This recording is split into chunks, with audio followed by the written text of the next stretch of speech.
Hello everyone and welcome to today's class. I am Hitesh Gupta, your physics educatorship batch, जो कि completely free batch जहाँ पे से 3 month वाला पूरा सिलेबस कंप्लीट करते हैं for NEET 2025।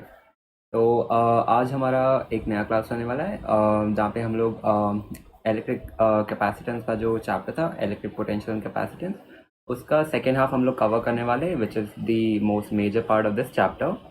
Good afternoon Prachi, good afternoon everyone. आज हम लोग सेकेंड पार्ट कवर करने वाले हैं, विच इज़ इलेक्ट्रिक कैपेसिटेंस, क्योंकि मेजॉरिटी ऑफ द क्वेश्चन जो भी इस चैप्टर से आते हैं वो इसी पार्ट से आते हैं, सर्किट्स एंड कैपेसिटेंस है। तो आज हम लोग पढ़ेंगे series combination of capacitance, parallel combination of capacitance, capacitance with dielectric involve in between the plates, और बाकी सब हम लोग आज पढ़ेंगे। ठीक है, good afternoon, good afternoon, good afternoon guys. जल्दी से ज्वाइन कर लो, फिर हम लोग स्टार्ट करेंगे आज का क्लास। ठीक है, तो फिर जब तक तुम लोग ज्वाइन कर लेते हो, मैं तुम्हें पर्सनल मेंटरशिप के बारे में बता देता हूँ। देखो, ये जो पर्सनल मेंटरशिप वाला प्रोग्राम है, सिर्फ आदित्य जोशी प्लेटफॉर्म के, आदित्य जोशी ऑर्गेनाइजेशन के थ्रू सिर्फ हमारे प्लेटफॉर्म पे अवेलेबल है, जो कि हमारे ऐप है। तो फिर आप ऐप भी डाउनलोड कर सकते हो, आप टेलीग्राम चैनल भी ज्वाइन कर सकते हो। इस पर्सनल मेंटरशिप में आपको मिलेगा daily targets, one on one personal interaction, यानी कि आपके पास आपका खुद का मेंटर होगा जो आपके साथ हमेशा इन टच रहेगा, through call, through video call, through text. आपको जब भी चाहिए आप उससे कुछ भी पूछ सकते हो, वो आपको हेल्प करेंगे थ्रू योर डेली टारगेट्स। आपको एफएससी या फिर फुल सिलेबस टेस्ट भी मिलेंगे। उसके बाद आपको एनसीईआरटी के line by line question bank भी मिलेंगे एंड 30,000 प्लस क्वेश्चन मिलेंगे। और ये जो मेंटर्स, ये ऐरे गहरे लोग नहीं, these are mentors from top medical colleges like AIIMS and AFMC, और जो भी टॉप मेडिकल कॉलेज आप सोच सकते हो इंडिया में, वहाँ से मेंटर्स हैं हमारे पास। ठीक है, तो फिर आज का क्लास हम लोग शुरू करते हैं।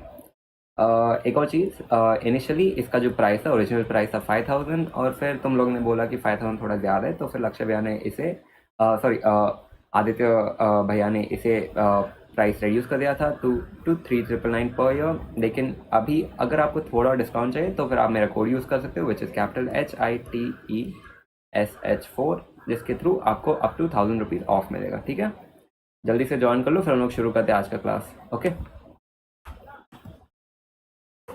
आज हम लोग कैपेसिटेंस से स्टार्ट करेंगे।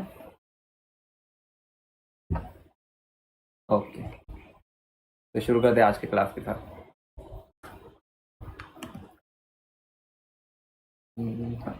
तुम सही है? Okay, okay, good afternoon, good afternoon everyone, good afternoon. चलो अब स्टार्ट करते हैं कैपेसिटेंस के साथ। ठीक है, अब देखो, सबसे पहला चीज़ हम लोग पढ़ने वाले दैट इज कैपेसिटर। अब कैपेसिटर होता क्या है?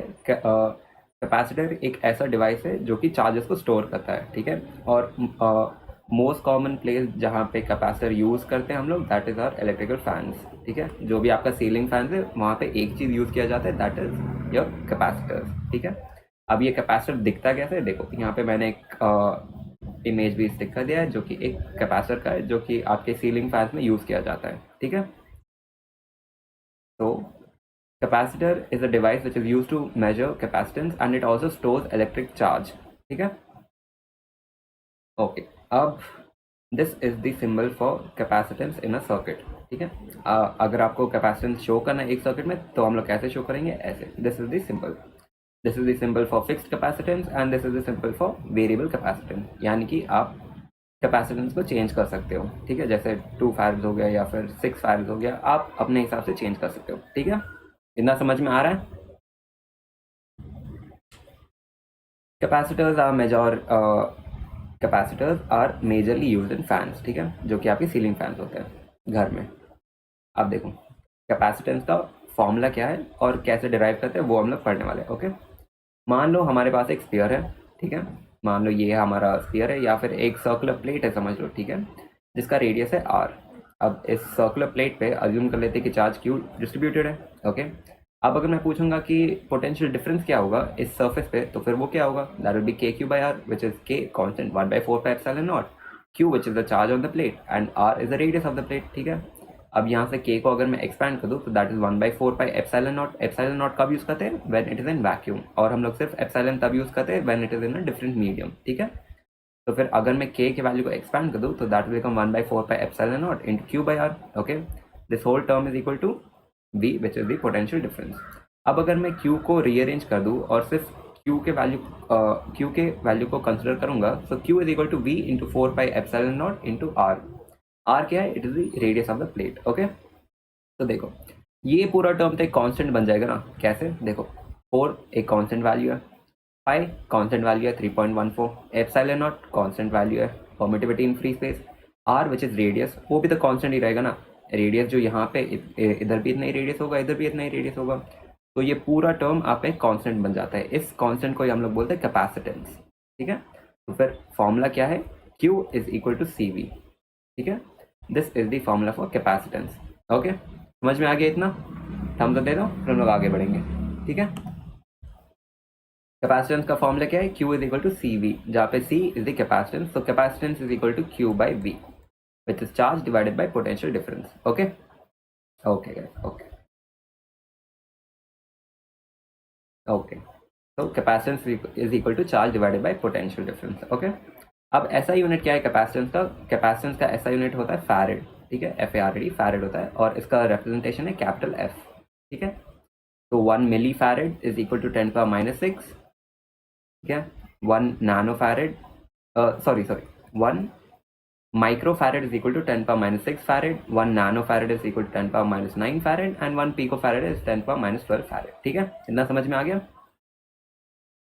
अच्छा एक चीज़, बिफोर वी कंटिन्यू फर्दर, अगर आपने टेस्ट अटेम्प्ट किया है तो फिर बताओ कि 12th का जो फिजिक्स वाला पोर्शन था वो कैसा था, अच्छे से तो गया था ना टेस्ट, क्योंकि मेजॉरिटी ऑफ द क्वेश्चन जो है वो बेसिक क्वेश्चन ही थे। ठीक है, कुछ डिफिकल्ट क्वेश्चन थे, लेकिन मुझे पता है कि आप लोग उसे सॉल्व कर लोगे। ओके, चैट सेक्शन में बता दो कैसा था कल का टेस्ट जो तुमने अटेम्प्ट किया था 15 अगस्त को।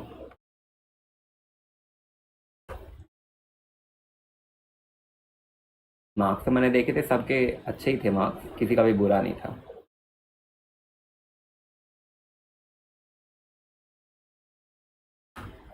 सर क्वेश्चन अच्छे थे, बस 2 सिली मिस्टेक्स हो गया, कोई बात नहीं, नेक्स्ट टेस्ट में ध्यान रखना कि सिली मिस्टेक ना हो। ठीक है प्राची, ओके।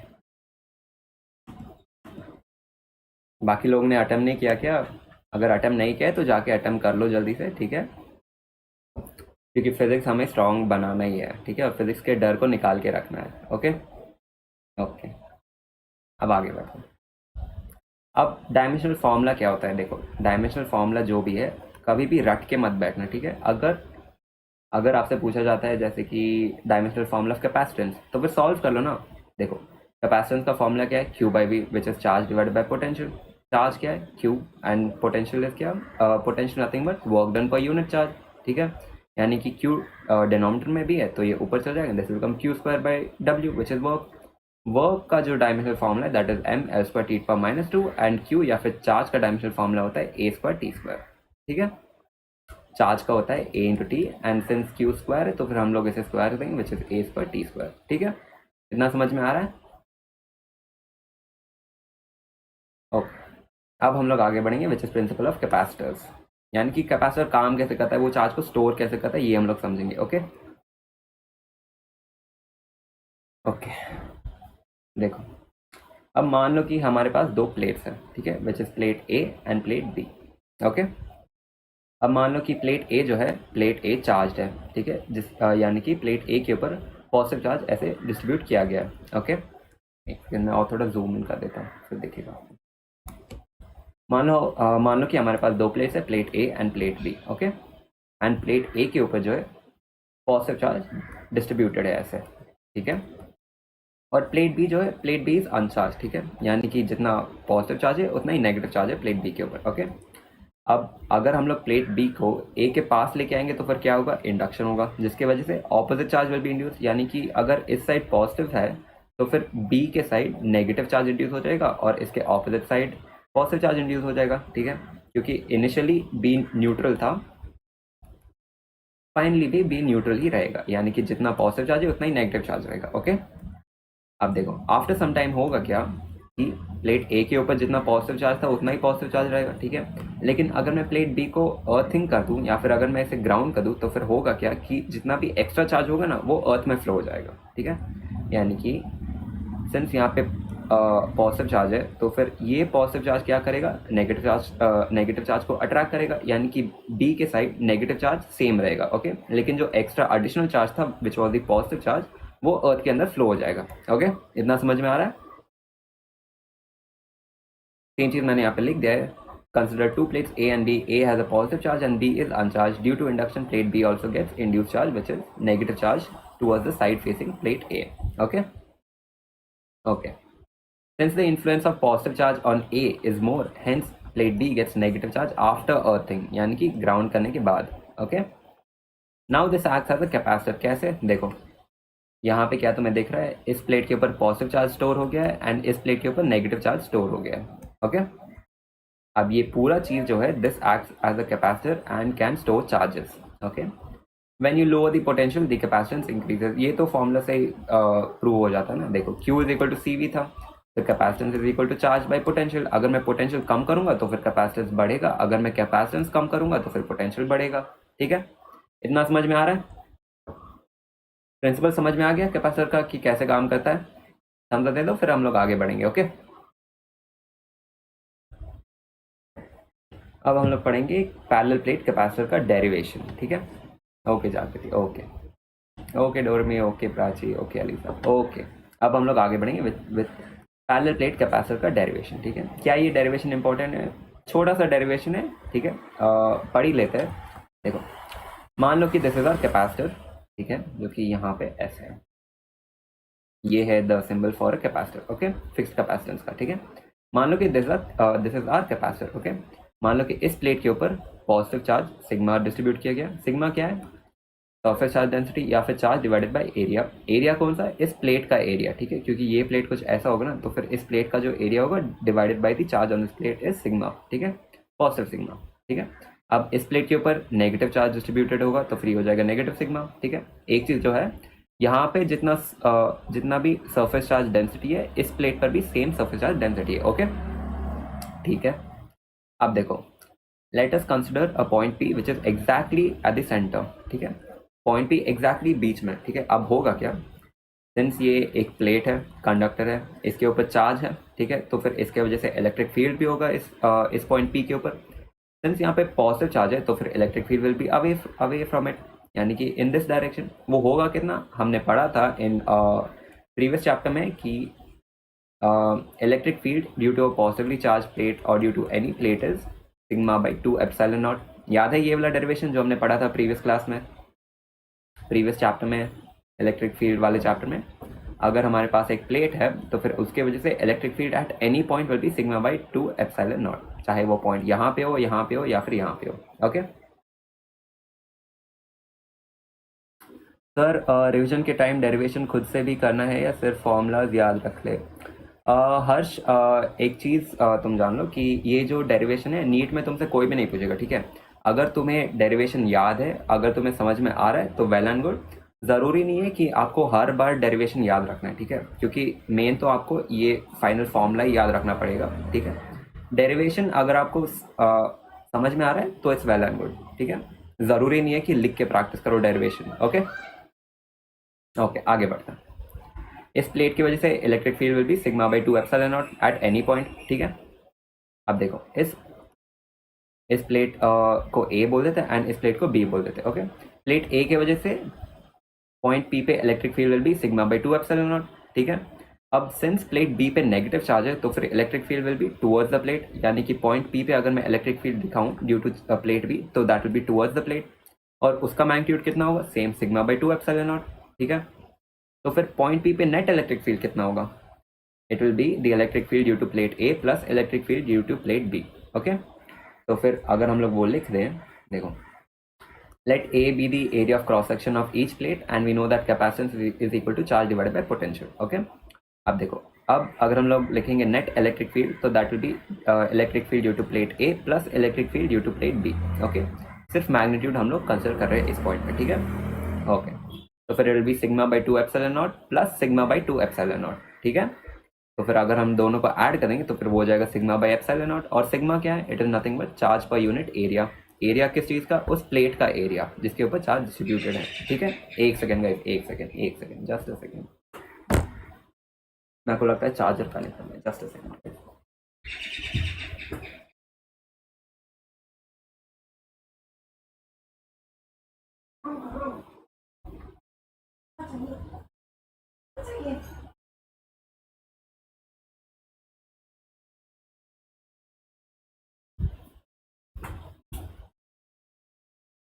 हाँ गैस, चार्जर कनेक्ट कर दिया। ओके, अब कंटिन्यू करते हैं डेरिवेशन के साथ। नेट इलेक्ट्रिक फील्ड कितना होगा? सिग्मा बाय एप्सिलॉन नॉट, ठीक है। और सिग्मा कितना है? It is charge divided by area, okay. तो अब अगर हम लोग लिखेंगे इलेक्ट्रिक फील्ड का वैल्यू क्या होगा? Magnitude of electric field will be Q by A epsilon naught, ठीक है। ये समझ में आ गया? Electric field is Q divided by A into epsilon not, okay. अब देखो पोटेंशियल डिफरेंस क्या है। हमने पढ़ा था प्रीवियस चैप्टर में कि पोटेंशियल डिफरेंस इज, एक सेकेंड, हमने पढ़ा था कि electric field is equal to V divided by R, ठीक है, यानी कि पोटेंशियल डिवाइडेड बाई डिस्टेंस। अब अगर मैं लिखूं पोटेंशियल क्या है, तो that is electric field into distance, या फिर आर के बदले हम लोग डी भी लिख सकते हैं, ओके। अब देखो यहाँ पे इलेक्ट्रिक फील्ड तो हमने कैलकुलेट कर लिया था, विच is Q by A into epsilon not, okay okay. तो यहाँ से पोटेंशियल हो जाएगा इलेक्ट्रिक फील्ड इनटू डिस्टेंस, ठीक है। तो यहाँ से इलेक्ट्रिक फील्ड कितना होगा? इलेक्ट्रिक फील्ड का वैल्यू हम लोग पुट कर देते हैं, विच is Q by A into epsilon naught into distance. तो यहाँ से देखो ये पूरा टर्म को अगर हम लोग कॉन्स्टेंट ले लेंगे तो फिर होगा क्या? कैपेसिटेंस तो हमें पता है, विच इज क्यू बाई पोटेंशियल, या फिर Q which is charge divided by potential. यहाँ से पोटेंशियल का वैल्यू हम लोग सब्स्टिट्यूट कर देते हैं, विच is Q divided by A into epsilon naught into D, ठीक है। यानी कि यहाँ से Q and Q cancel out हो जाएंगे और कैपेसिटेंस का अल्टीमेट फॉर्मूला मिल जाएगा epsilon not a divided by D, ठीक है। इतना समझ में आ गया कैपेसिटेंस का फॉर्मूला कैसे डिराइव करना है? Epsilon not a into D, okay.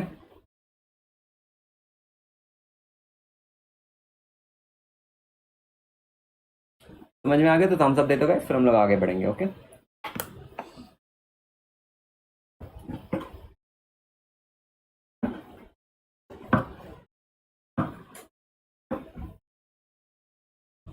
Okay okay, I guess आपको समझ में आ गया। आगे बढ़ते हैं अब हम लोग, ओके।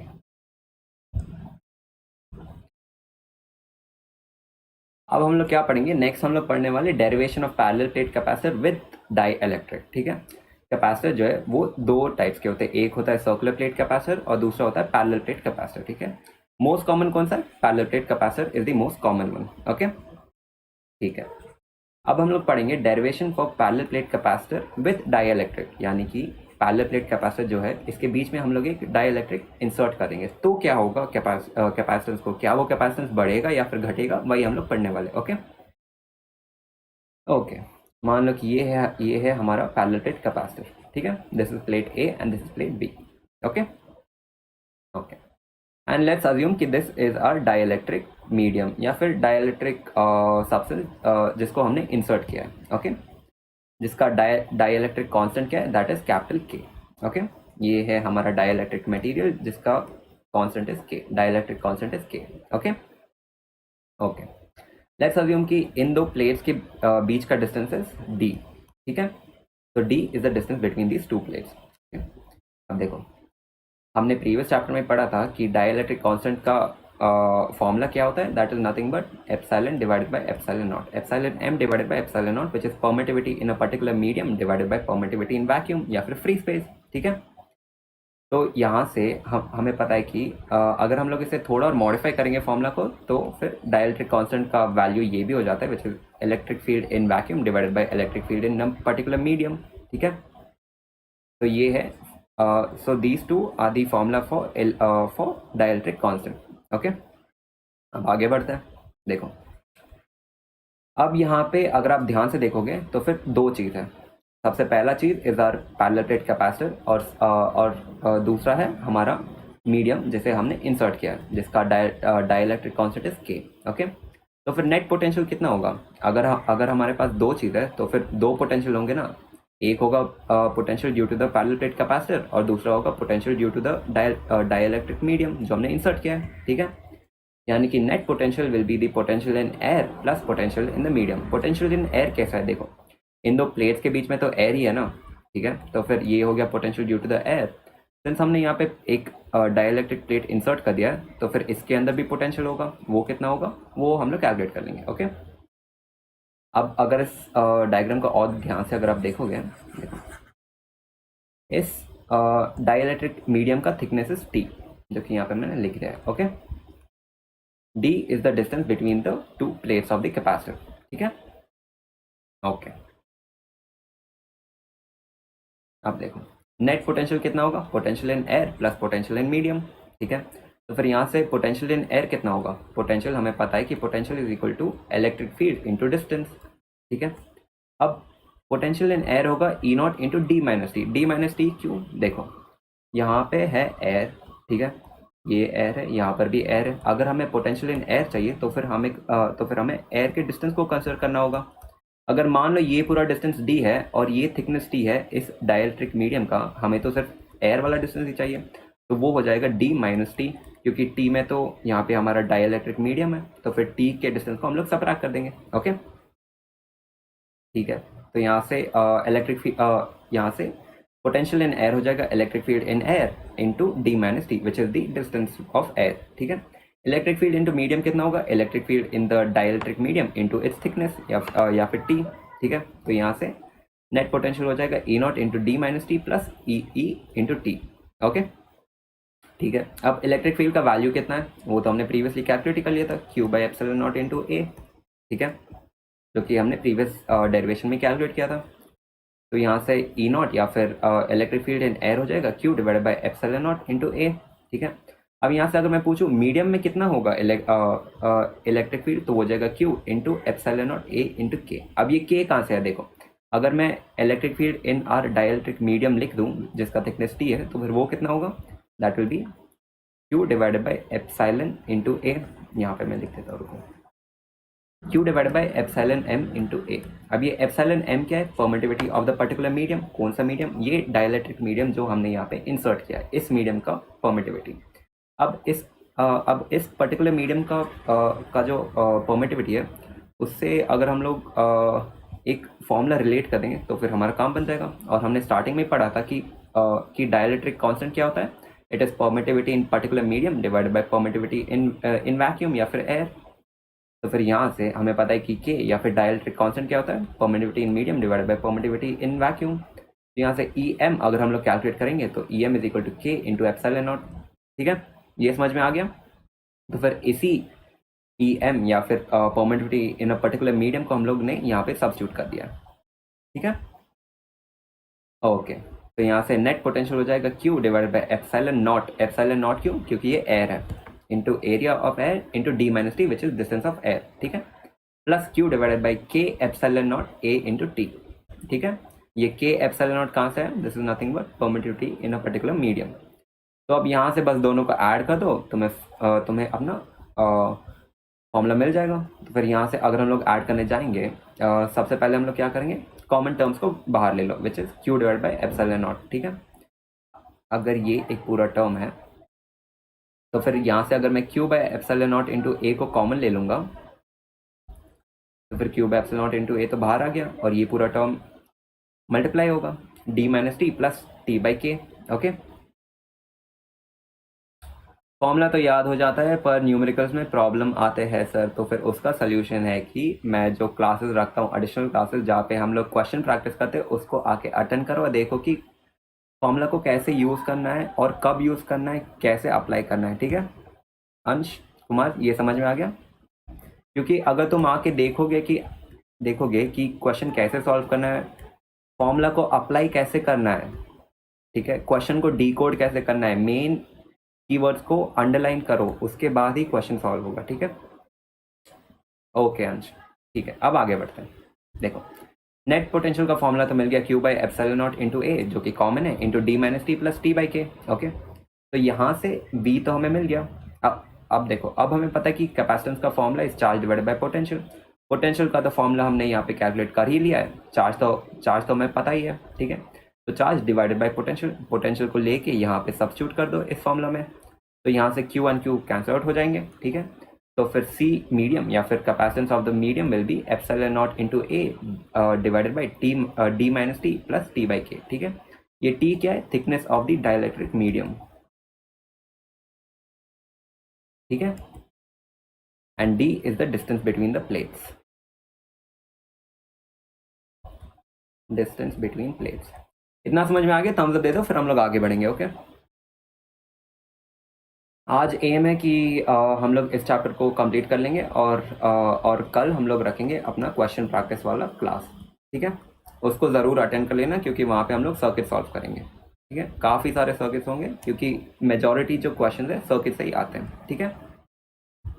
ओके गाइज, ओके, अब आगे बढ़ते हैं, ठीक है। अब अगर मैं आपसे पूछूंगा कि क्या होगा अगर मान लो ये है मेरा, एक सेकेंड, शायद स्क्रीन दिख नहीं रहा हूँ, हाँ दिख रहा है। मान लो कि दिस इज माई कैपेसिटर, ठीक है। अब अगर मैं पूरे डिस्टेंस को डाई इलेक्ट्रिक से भर दूं जिसका कांस्टेंट के है, तो अब क्या होगा कैपेसिटेंस को, क्या वो बढ़ेगा घटेगा, वही हम लोग देखते हैं। अब देखो, if the dielectric is completely filled between the plates of the capacitor, then D is equal to T. D क्या है, distance between the plates. T क्या है, thickness of the thickness of the dielectric medium. अगर इस पूरे distance को dielectric medium से मैं भर दूं तो फिर D will be equal to T, ठीक है। अब सब्स्टिट्यूट करो अपने फॉर्मूला में और देखो होगा क्या। अब देखो फॉर्मूला तो है epsilon naught A divided by D minus T plus T by K, ठीक है। And we know that D is equal to T only if dielectric medium is filled completely between the plates, okay।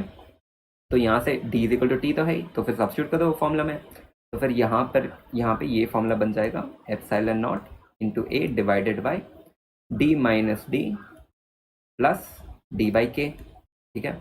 यानी कि D minus D तो cancel out हो जाएगा, तो ये पूरा टर्म जीरो हो जाएगा, तो फिर ये पूरे टर्म का तो कोई वैल्यू नहीं बचा, तो फिर this will become epsilon naught A divided by D divided by K। अब ये K तो ऊपर चल जाएगा, ठीक है। तो फिर फाइनल फॉर्मूला होगा epsilon naught A K divided by D। अब अगर आप ध्यान से देखो तो फिर हमने प्रीवियसली सॉल्व किया था कि कैपेसिटेंस इन एयर होता है epsilon naught A by D, ठीक है। यहाँ पे epsilon naught A by D तो कॉमन है ही, तो फिर capacitance of the new medium will be equal to K times capacitance of that in air, ठीक है। ये देखा, capacitance of medium is equal to dielectric constant into capacitance of air only if dielectric plate is filled completely between the plates of the capacitor, ठीक है। ये समझ में आ गया, what will happen if the distance is completely filled with dielectric medium, okay। हम सब दे दो फिर हम लोग आगे बढ़ेंगे, ठीक है। ओके अंश, ओके क्लियर, ठीक है, ओके ओके प्राची, ओके अब आगे बढ़ते हैं। Okay Priyanka, okay okay Jagriti, okay okay. If a metal slab of thickness T is introduced between the plates of the capacitor, then formula क्या होगा वो तो हमने प्रीवियसली पढ़ा ही है, ठीक है। ये वाला फॉर्मूला, ये जो फॉर्मूला है ना, C ऑफ मीडियम या फिर new capacitance of the medium is epsilon naught into A divided by D minus T in plus T by K, okay okay Harsh, okay. अब देखो, अब अगर हम लोग एक मेटल स्लैब को रखेंगे, मेटल क्या है, वो तो कंडक्टर है। Since metal is a conductor and the dielectric constant of conductor कितना होता है, फर्स्ट क्लास में ही मैंने बताया था, डाइलेक्ट्रिक कांस्टेंट ऑफ कंडक्टर कितना होता है, that is nothing but infinite, ठीक है। यानी कि K का value for a metal will be infinite, ठीक है। Since metal is a conductor and the dielectric constant for a conductor is infinite, okay. हाँ एकदम सही, इनफाइनाइट होता है। तो फिर अब अगर हम लोग फॉर्मूला में सब्स्टिट्यूट करेंगे तो क्या होगा, मान लो कि मेरे पास एक पैरेलल प्लेट कैपेसिटर है जिसके बीच में मैंने एक मेटल इंसर्ट कर दिया है, ठीक है। ये है मेरा मेटल जिसका डाइलेक्ट्रिक कांस्टेंट कितना होगा, इनफाइनाइट, ओके। तो यहाँ से अगर हम लोग देखेंगे फॉर्मूला में सी मीडियम या फिर कैपेसिटेंस ऑफ द मीडियम कितना है, epsilon naught A divided by D minus T plus T by K, ठीक है। लेकिन यहाँ पे K का वैल्यू कितना होगा, दैट विल बी इनफाइनाइट, जो कि यहाँ पे सब्स्टिट्यूट कर दो। लेकिन हमें पता है कि anything divided by infinite is nothing but zero, it tends to zero, almost zero ही रहता है। यानी कि ये पूरा टर्म का कोई वैल्यू ही नहीं बचा, ये पूरा टर्म ऑलमोस्ट जीरो बन जाएगा। यानी कि फाइनल फॉर्मूला होगा epsilon naught into A divide by D minus T, okay. अब फाइनल फॉर्मूला तो हमें मिल ही गया, C medium will be epsilon naught into area divided by D minus T। D क्या है, डिस्टेंस बिटवीन द प्लेट्स, ठीक है, एंड T क्या है, thickness of the plates, okay. क्यों बच्चों को फ्यूचर बर्बाद करें, मैं बर्बाद नहीं कर रहा हूँ, I am helping them so that they can learn something new and उनका फिजिक्स का डर निकल सके, ठीक है। सबको समझ में आ गया, कैपेसिटेंस अगर हमने एक मेटल इंसर्ट कर दिया है ये फॉर्मूला कब वैलिड है? सिर्फ तब जब हमने एक मेटल इंसर्ट कर दिया है। ओके ओके, अब आगे बढ़ते हैं।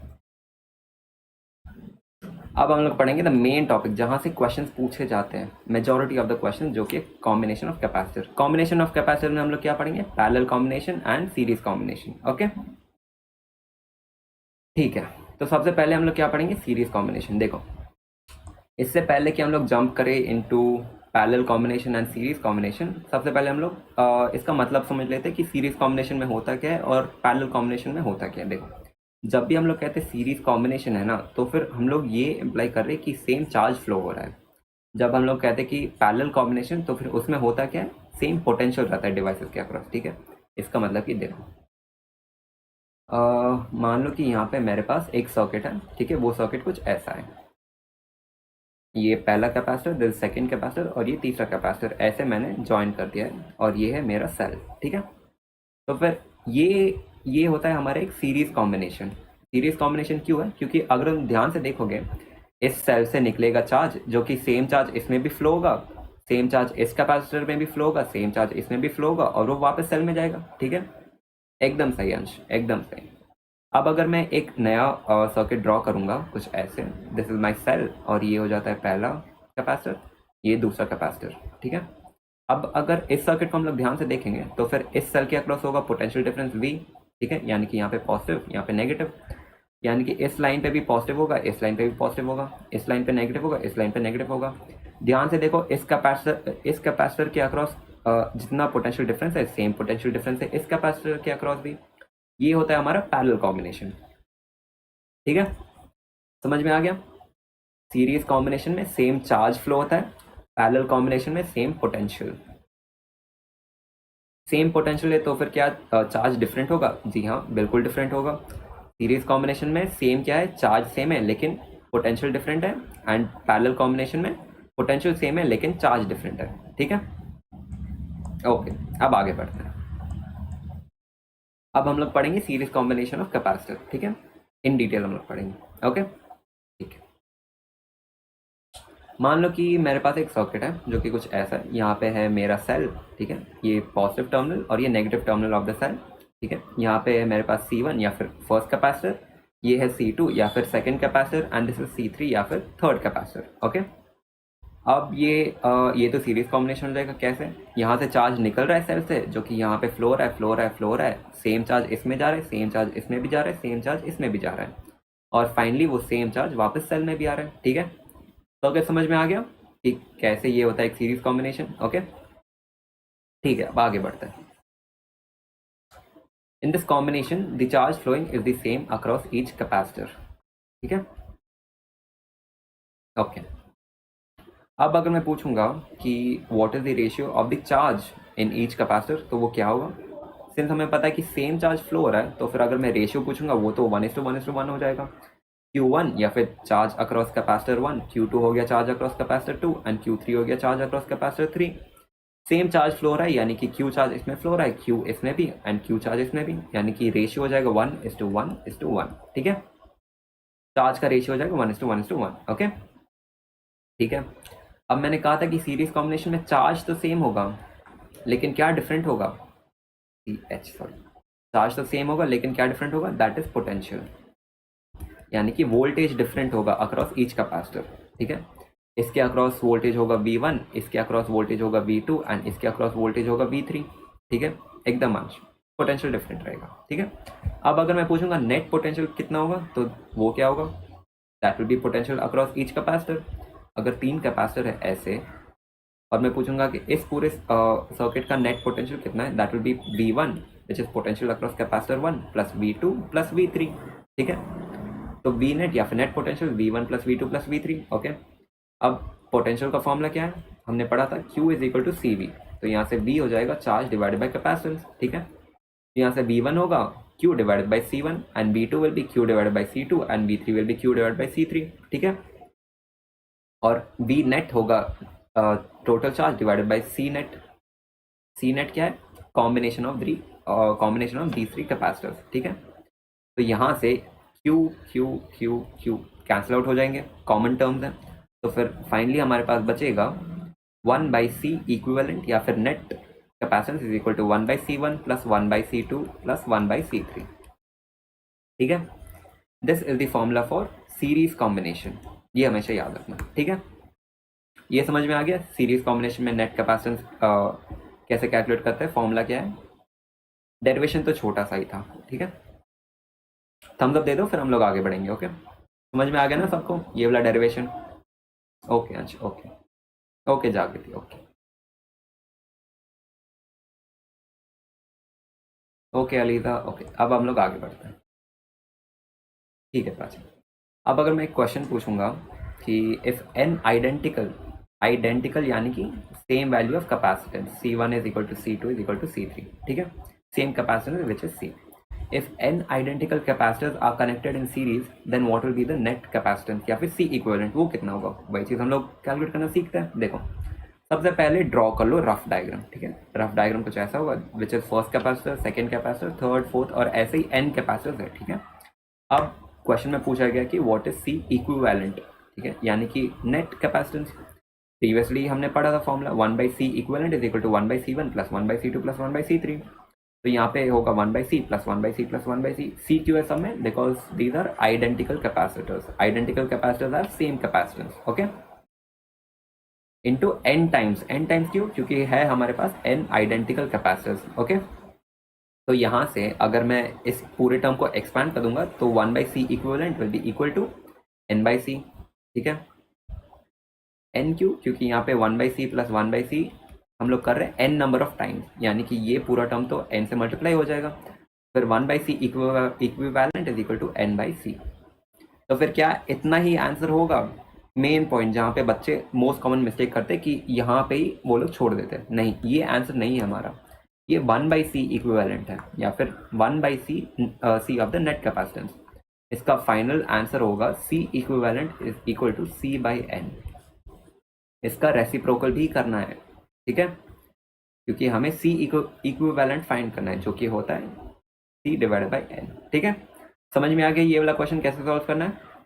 इस पॉइंट पे प्लीज क्वेश्चन को मत छोड़ देना. काफी स्टूडेंट्स ये वाला मिस्टेक करते हैं कि ये लोग 1/C कैलकुलेट कर लेते हैं जो कि होता है n/C. चार ऑप्शन देखते हैं, एक ऑप्शन में n/C रहता है, दूसरे ऑप्शन में C/n रहता है. वो लोग इतना सॉल्व करते हैं, n/C टिक मार देते हैं. ठीक है, प्लीज ये वाला मिस्टेक आप लोग मत करना. ठीक है, okay Prachi, okay Anshu, okay. अब हम लोग आगे बढ़ते हैं. ठीक है, अब एक इम्पॉर्टेंट पॉइंट जो आपको समझना है कि equivalent capacitance in series combination is lower than the lowest capacitance of the capacitor. यानी कि मैं ड्रॉ करके समझा देता हूँ. मान लो हमारे पास एक सीरीज कॉम्बिनेशन है जहाँ पे तीन कैपेसिटर है C1, C2 एंड C3. ठीक है, एक काम करते वैल्यूज भी दे देते. C1 है मान लो 2 फैरेड का and C2 is of 1 farad and C3 is of 2 farad again. Okay, अब अगर मैं पूछूंगा कि सीरीज कॉम्बिनेशन में नेट कैपेसिटेंस कितना होगा, तो वो कितना होगा 1/C equivalent is equal to 1/2 plus 1/1 plus 1/2. ठीक है, तो अगर मैं इन तीनों को ऐड करूंगा तो that will B 1/2 plus 1/2 plus 1 होगा. अब 1 ये हो जाएगा 2, 2/2 प्लस 1, या फिर ये दोनों कैंसिल हो जाएंगे एंड बचेगा 2. यानी कि 1/C equivalent is equal to 2. क्या ये मेरा नेट कैपेसिटेंस होगा, बिल्कुल भी नहीं. C इक्विवेलेंट होगा 2/1 क्योंकि इसका रेसिप्रोकल भी सॉरी ये होगा 1/2. ठीक है, तो फिर अगर आप ध्यान से देखोगे हमें मिल रहा है नेट कैपेसिटेंस इज 1/2 यानी कि हाफ. नहीं नहीं अंश, ये होगा 2, ये होगा 1/2. Okay okay, net capacitance is 1/2 या फिर 1/2 फैरेड. ठीक है, और इंडिविजुअल कैपेसिटेंस कितना था, 2 फैरेड, 1 फैरेड एंड 2 फैरेड. अब अगर इस पॉइंट पे ध्यान दो, net capacitance in series combination is lower than the lowest capacitance. ठीक है, लोएस्ट कैपेसिटेंस कौन सा है, 1 फैरेड, और नेट जो मिल रहा है हमें वो कितना है, हाफ, और लोएस्ट है 1, यानी कि हाफ इज लोअर देन 1. ये तो ऑब्वियस है. वही चीज मैंने यहाँ पे लिखा है कि net capacitance in series combination is lower, यानी कि जो भी तुम्हारा नेट रिजल्ट आएगा वो कम होगा सबसे छोटे कैपेसिटर से भी. ठीक है, ये वाला पॉइंट समझ में आ गया, समझ में आ गया ना. फिर हम लोग आगे बढ़ेंगे. ठीक है, ओके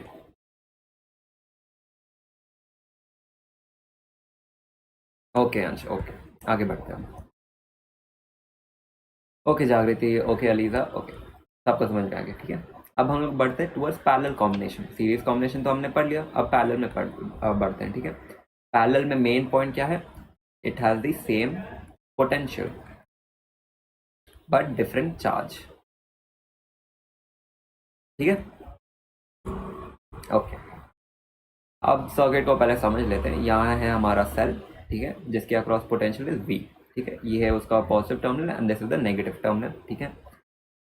एंड यहाँ पे point A and this is our point B, ठीक है। तो यहाँ से वायर स्प्लिट हो रहा है इनटू 3 डिफरेंट पार्ट्स, ठीक है। और ये है हमारा फर्स्ट कैपेसिटर, ये है सेकंड कैपेसिटर और ये थर्ड कैपेसिटर, ठीक है। तीनों किस कॉम्बिनेशन में? These three are in parallel combination. Parallel combination में क्यों है? क्योंकि सेम पोटेंशियल है। यहाँ पे जो पोटेंशियल है यहाँ पे भी सेम पोटेंशियल है, तो फिर इसके अक्रॉस जितना पोटेंशियल है C2 में भी उतना ही है, C3 में भी उतना ही है। लेकिन क्या चार्ज सेम है? बिल्कुल भी नहीं, क्योंकि सेल से यहाँ पे चार्ज निकलता है Q यहाँ पे फ्लो होगा, यहाँ पे डिस्ट्रीब्यूट होगा Q1, यहाँ पे स्प्लिट होगा Q2 एंड यहाँ पे स्प्लिट होगा Q3, ठीक है। इतना समझ में आ गया? आज बारिश बहुत हो रहा है, ठीक है। तो Q1, Q2 and Q3 are the charges which are split, ठीक है। हाँ बिल्कुल सही, same potential difference, same potential difference and different charge, okay, ठीक है। ओके, तो समझ में आ गया होगा सबको। अब आगे बढ़ते हैं। In this combination potential difference is same across each capacitor but the charges are different, ठीक है। अब अगर मैं पूछूंगा what is the ratio of potential difference across each capacitor, तो वो कितना होगा? 1:1:1। क्यों? क्योंकि सेम पोटेंशियल है, तो फिर रेशियो अगर मैं पूछूंगा तो 1:1:1 होगा, ठीक है। अब अगर मैं पूछूंगा नेट चार्ज कितना है सर्किट में, वो कितना होगा? वो होगा Q1 plus Q2 plus Q3। क्यों? क्योंकि डिफरेंट चार्जेस है, ठीक है। तो फिर नेट चार्ज होगा Q1 plus Q2 plus Q3। हमें पता है कि Q is equal to CV या फिर कैपेसिटेंस इनटू वोल्टेज या फिर पोटेंशियल डिफरेंस, ठीक है। तो यहाँ से C क्या होगा? C1, C2 and C3। CV यहाँ पे कौन सा C है? दिस इज नेट कैपेसिटेंस, ठीक है। C net into net potential is equal to C1 into V plus C2 into V plus C3 into V, ठीक है। तो यहाँ से एक कॉमन चीज जो सबको दिख रहा होगा दैट इज V। क्यों? क्योंकि सेम पोटेंशियल डिफरेंस है। क्यों? क्योंकि ये पैरेलल कॉम्बिनेशन है, यानी कि यहाँ से V और V कैंसिल आउट हो जाएंगे, तो फिर बचेगा क्या? Net capacitance is C1 plus C2 plus C3, ठीक है। ये सबसे ईजिएस्ट फॉर्मूला है जो कि होता है पैरेलल कॉम्बिनेशन का। Net capacitance is C1 plus C2 plus C3, okay, समझ में आ गया? काफी आसान फॉर्मूला है, C1 plus C2 plus C3 ऐसे एडअप करना है बस, ओके, एकदम सही। तो फिर C नेट या फिर C इक्विवेलेंट या फिर नेट कैपेसिटेंस होगा C1 plus C2 plus C3 plus जितने भी कैपेसिटेंस है C4 C5 C5 C6 7, वैसे ही n नंबर ऑफ कैपेसिटेंस हो सकते हैं, ओके। समझ में आ गया ये वाला फॉर्मूला? आगे बढ़ते हैं हम लोग, ठीक है।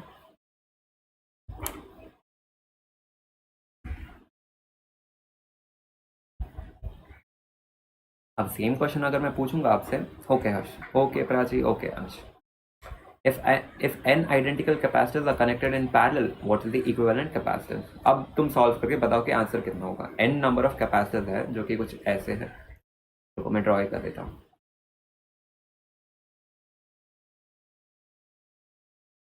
ये हो जाएगा ऐसे, ठीक है। मान लो कि ऐसे ही n नंबर ऑफ कैपेसिटर्स है और पूछा गया कि what is the net capacitance, कितना होगा? एकदम सही, NC होगा, क्योंकि देखो C equivalent will B C1 plus C2 plus C3। n identical capacitor है, यानी कि कैपेसिटेंस सेम रहने वाला है, यानी कि होगा C plus C into n number of times.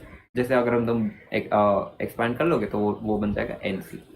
बिल्कुल सही प्राची, बिल्कुल सही अंश, ओके ओके, अब सबको समझ में आ गया होगा, एकदम सही जाते थे। Net capacitance will be NC, एकदम सही अली सर, NC, ठीक है। अब मेन पॉइंट जो हमें पढ़ना है, in parallel combination the equivalent capacitance is higher than the highest individual capacitance. यानी कि अगर मैं C1 को बोलूँ 2 farad and C2 is again 1 farad and C3 is again 2 farad, अगर मैं पूछूं कि इन तीनों का पैरेलल कॉम्बिनेशन किया गया है और नेट कैपेसिटेंस कितना होगा? 2 + 2 + 1 जो कि होता है 5 फैरेड होगा नेट कैपेसिटेंस, ठीक है, जो कि यहाँ से प्रूव भी हो रहा है। नेट कैपेसिटेंस है 5 फैरेड, इंडिविजुअल मैक्सिमम है 2 फैरेड इज द मैक्सिमम, ठीक है, जो कि इस पॉइंट से प्रूव हो रहा है। In parallel combination equivalent capacitance is higher than the highest individual capacitance, ठीक है, एकदम सही प्राची, ओके, एकदम सही अंश। ये वाला पॉइंट सबको समझ में आ गया ना? ये वाला जो पॉइंट है,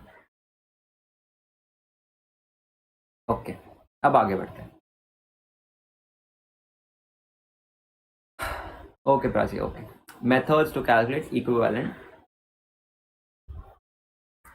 इक्विवेलेंट पोटेंशियल नहीं, यहाँ पे इक्विवेलेंट कैपेसिटेंस रहना चाहिए, ठीक है। ये थोड़ा सा चेंज कर देना, ये टाइपिंग मिस्टेक हो गया था। Methods to calculate equivalent capacitance, ठीक है। अब हम लोग ये पढ़ने वाले हैं। अब देखो, मान लो कि मेरे पास एक सर्किट है जो कुछ ऐसा है, जहाँ पे C1, C2 and C3 are the 3 capacitors, और ये एक वायर है, ठीक है। ये ब्लू वाला हमारा वायर है जो जो इन तीनों कैपेसिटर को कनेक्ट कर रहा है, ठीक है।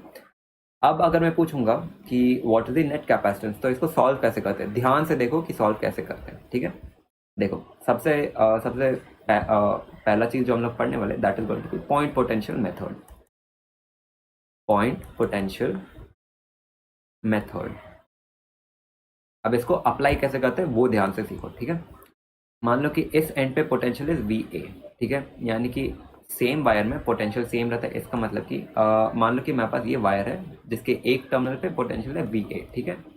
यानी कि यहाँ पर भी VA होगा, यहाँ पर भी VA होगा, यहाँ पर भी VA होगा, ठीक है। अगर मैं इस वायर को ऐसे स्प्लिट कर दूँ तो भी यहाँ पे VA होगा, यहाँ पर VA होगा, ठीक है। अगर मैं इस वायर के अक्रॉस एक डिवाइस ऐड कर दूँ, जैसे कि मान लो मैंने इस वायर के अक्रॉस एक रेसिस्टर ऐड कर दिया ऐसे, ठीक है, तो फिर यहाँ तक तो VA होगा, यहाँ पर भी VA ही होगा। लेकिन क्या यहाँ पे इस डिवाइस के बाद पोटेंशियल VA होगा? नहीं, इस डिवाइस के बाद पोटेंशियल चेंज हो जाएगा, ठीक है।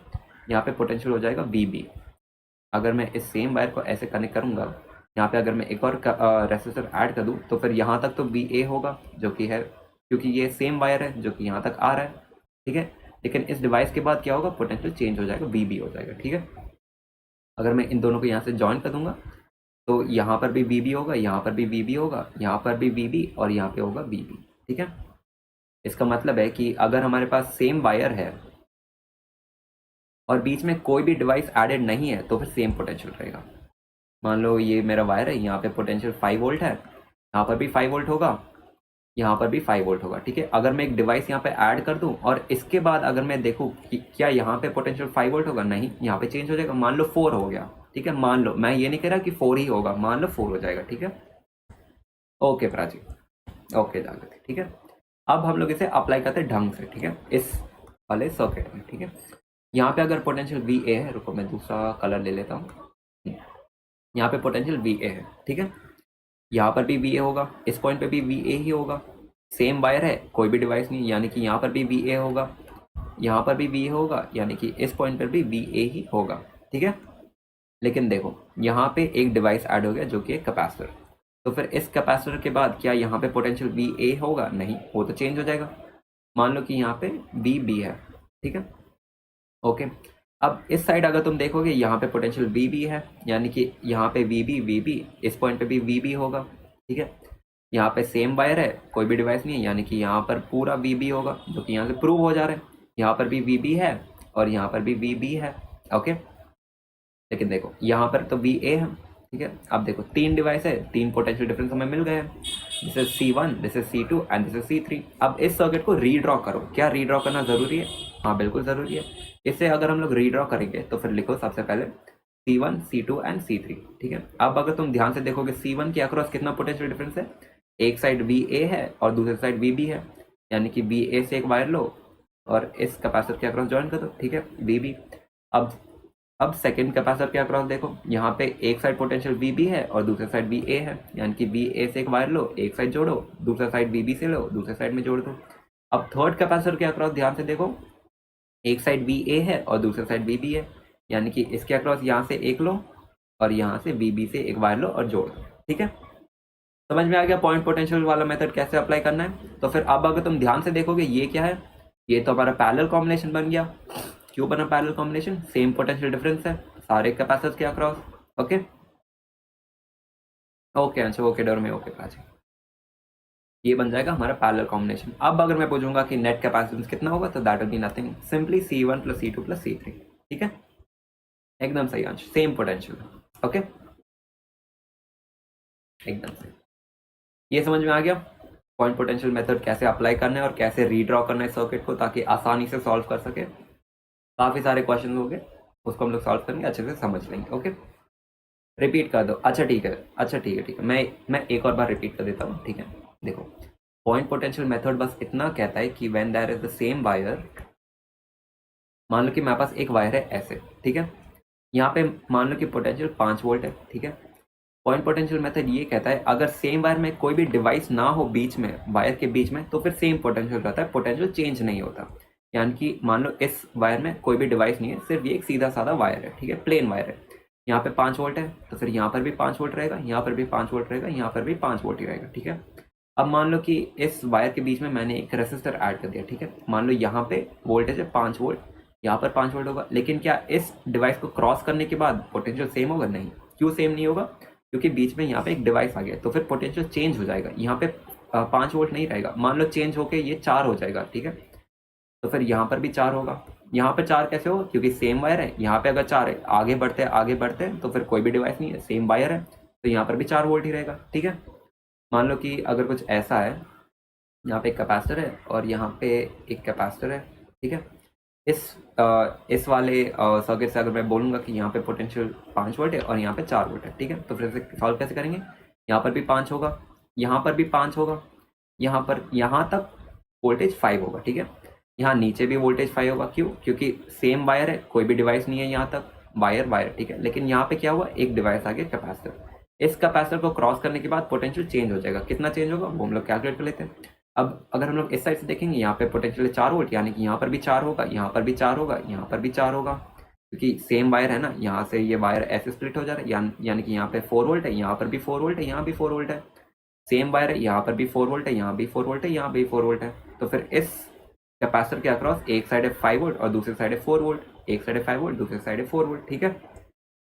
सेम चीज़ अगर तुम यहाँ पर भी अप्लाई कर लोगे इस सर्किट में, एक और कलर से एक्सप्लेन देता हूँ। येलो देखो, यहाँ पे पोटेंशियल कितना है? VA है, ठीक है। तो फिर यहाँ तक तो VA होगा, सेम वायर है, VA VA VA VA, यानी कि यहाँ पर भी VA होगा, ठीक है। यहाँ से एक डिवाइस आ गया तो चेंज हो जाएगा, ठीक है।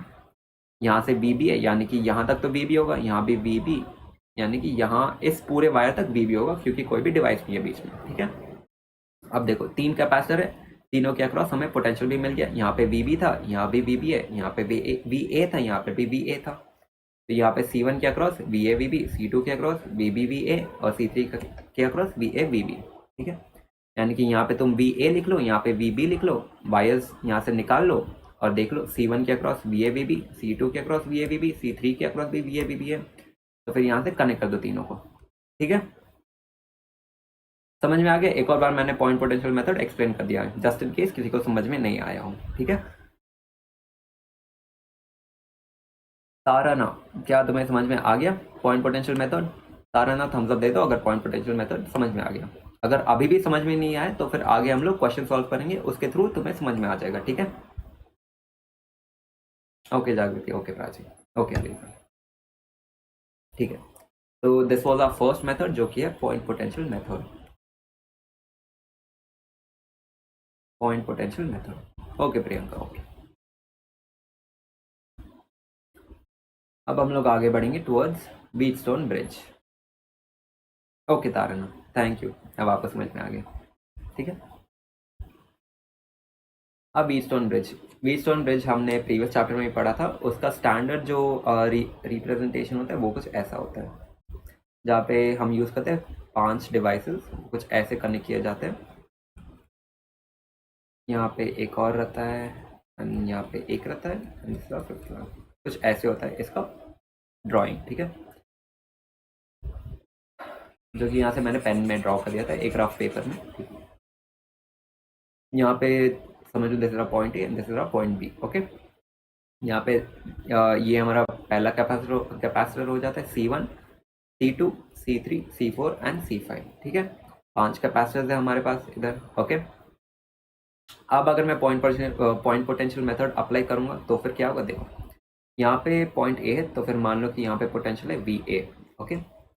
यानी कि यहाँ पर भी VA होगा, यानी कि यहाँ पर भी VA होगा। सेम वायर है, तो फिर यहाँ पे सेम वायर है, तो फिर यहाँ पर भी पोटेंशियल VA होगा, ठीक है। अब यहाँ पे एक डिवाइस आ गया जो कि है हमारा कैपेसिटर। तो फिर अगर मैं इस कैपेसिटर को क्रॉस करूंगा तो फिर क्या यहाँ पे पोटेंशियल VA होगा? बिल्कुल भी नहीं, यहाँ पे चेंज हो जाएगा। मान लेते कि यहाँ पे पोटेंशियल VC है, ठीक है। सिंस यहाँ पे सेम वायर है तो फिर यहाँ पर भी पोटेंशियल VC होगा, ठीक है। ओके, अब अगर मैं C3 को क्रॉस करूंगा, एक साइड तो VA है पोटेंशियल, अब अगर मैं क्रॉस करूंगा तो फिर डिवाइस आ गया बीच में, यानी कि यहाँ पे पोटेंशियल VA नहीं होगा, चेंज हो जाएगा। कितना होगा, मान लेते हैं कि VB है पोटेंशियल, यानी कि इस पूरे वायर में यहाँ तक पोटेंशियल VB होगा, सॉरी VD, ठीक है, VB नहीं VD होगा। ओके, हाँ एकदम सही जाते थे।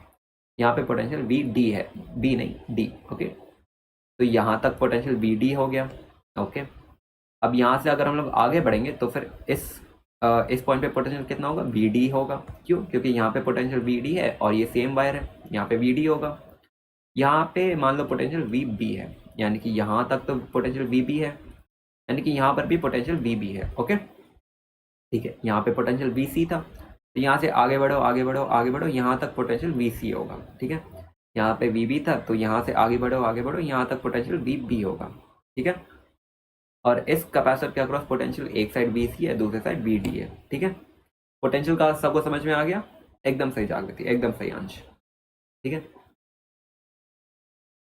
अब जो मेन क्वेश्चन हमसे पूछा जाता है that is find the capacitance across A and B, या फिर फाइंड दी नेट कैपेसिटेंस पूछा जाता है। अब इसे सॉल्व कैसे करेंगे, ध्यान से हम लोग सॉल्व करते हैं इस पूरे सर्किट को, ठीक है। देखो, एक चीज आपको याद आता है, एक होता है balance condition of Wheatstone bridge. अब बैलेंस कंडीशन में होता क्या है, वो एक सिंपल रेशियो है जो कि है, एक सेकेंड, हाँ अब दिख रहा होगा शायद। बैलेंस कंडीशन में C1/C2 is equal to C3/C4, ठीक है। यानी कि C1 का कुछ वैल्यू होगा, C2 का कुछ वैल्यू होगा, C3 का कुछ वैल्यू होगा, C4 का कुछ वैल्यू होगा। अगर C1/C2 is equal to C3/C4 तब हम लोग कहते हैं कि Wheatstone is in balance condition, ठीक है। अगर ये इसके इक्वल ना हो तो हम लोग कहते हैं it is in unbalance condition, ठीक है। ओके, अब इस सर्किट को हम लोग सॉल्व करते हैं। मान लेते हैं कि this circuit is in balance condition. Balance condition में एक और पॉइंट जो आपको याद रखना है कि बीच वाला जो कैपेसिटर है वो काम नहीं करता, यानी कि बैलेंस कंडीशन में होगा ये कि इस पॉइंट पे जितना पोटेंशियल है और इस पॉइंट पे जितना पोटेंशियल है वो सेम हो जाएगा, यानी कि इसके अक्रॉस चार्ज ही फ्लो नहीं होगा, कोई भी चार्ज फ्लो ही नहीं हो रहा है।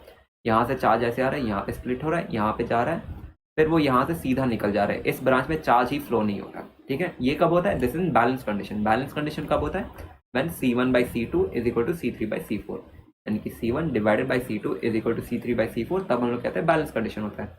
बैलेंस कंडीशन में कुछ और चीज़ें भी होती है, जैसे कि इस पॉइंट पे और इस पॉइंट पे पोटेंशियल सेम हो जाता है, यानी कि C5 के अक्रॉस पोटेंशियल डिफरेंस ही नहीं है। अब अगर पोटेंशियल डिफरेंस ही नहीं है तो फिर चार्ज ही फ्लो नहीं होगा ना, क्योंकि चार्ज अगर फ्लो करना चाहता है तो फिर उसे एक इंपॉर्टेंट चीज चाहिए होता है, वो होता है पोटेंशियल डिफरेंस। लेकिन बैलेंस कंडीशन में VC और VD जो है वो सेम हो जाता है, तो फिर पोटेंशियल डिफरेंस नहीं रहता है, यानी कि फिफ्थ कैपेसिटर के अक्रॉस चार्ज ही फ्लो नहीं होता, ठीक है। इतना समझ में आ गया बैलेंस कंडीशन में क्या होता है।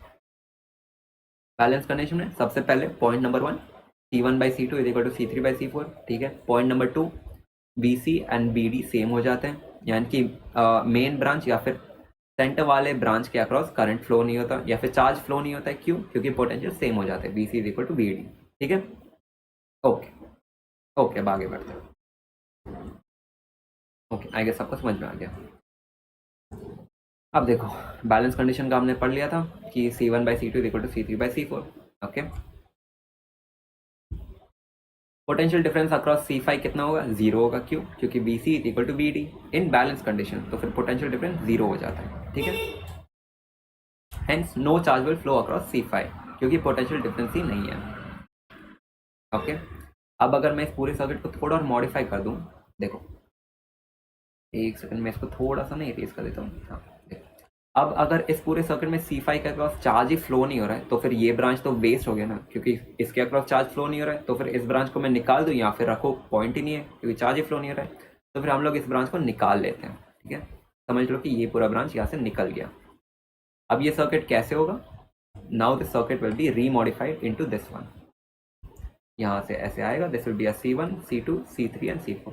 इनिशियली क्या था, यहाँ पे बीच में हमारे पास एक ब्रांच था कैपेसिटर 5 का, लेकिन सिंस 5 के अक्रॉस पोटेंशियल डिफरेंस नहीं है, यानी कि चार्ज ही फ्लो नहीं होगा, तो फिर हम लोग इस ब्रांच को निकाल देते हैं, तो फिर अब हमारा सर्किट कुछ ऐसा हो जाएगा, ठीक है। इतना समझ में आ गया, थम्स अप दे दो। ये सर्किट मॉडिफिकेशन कैसे हुआ था। थम्स अप दे दो, फिर हम लोग आगे सॉल्व कर लेंगे, ठीक है।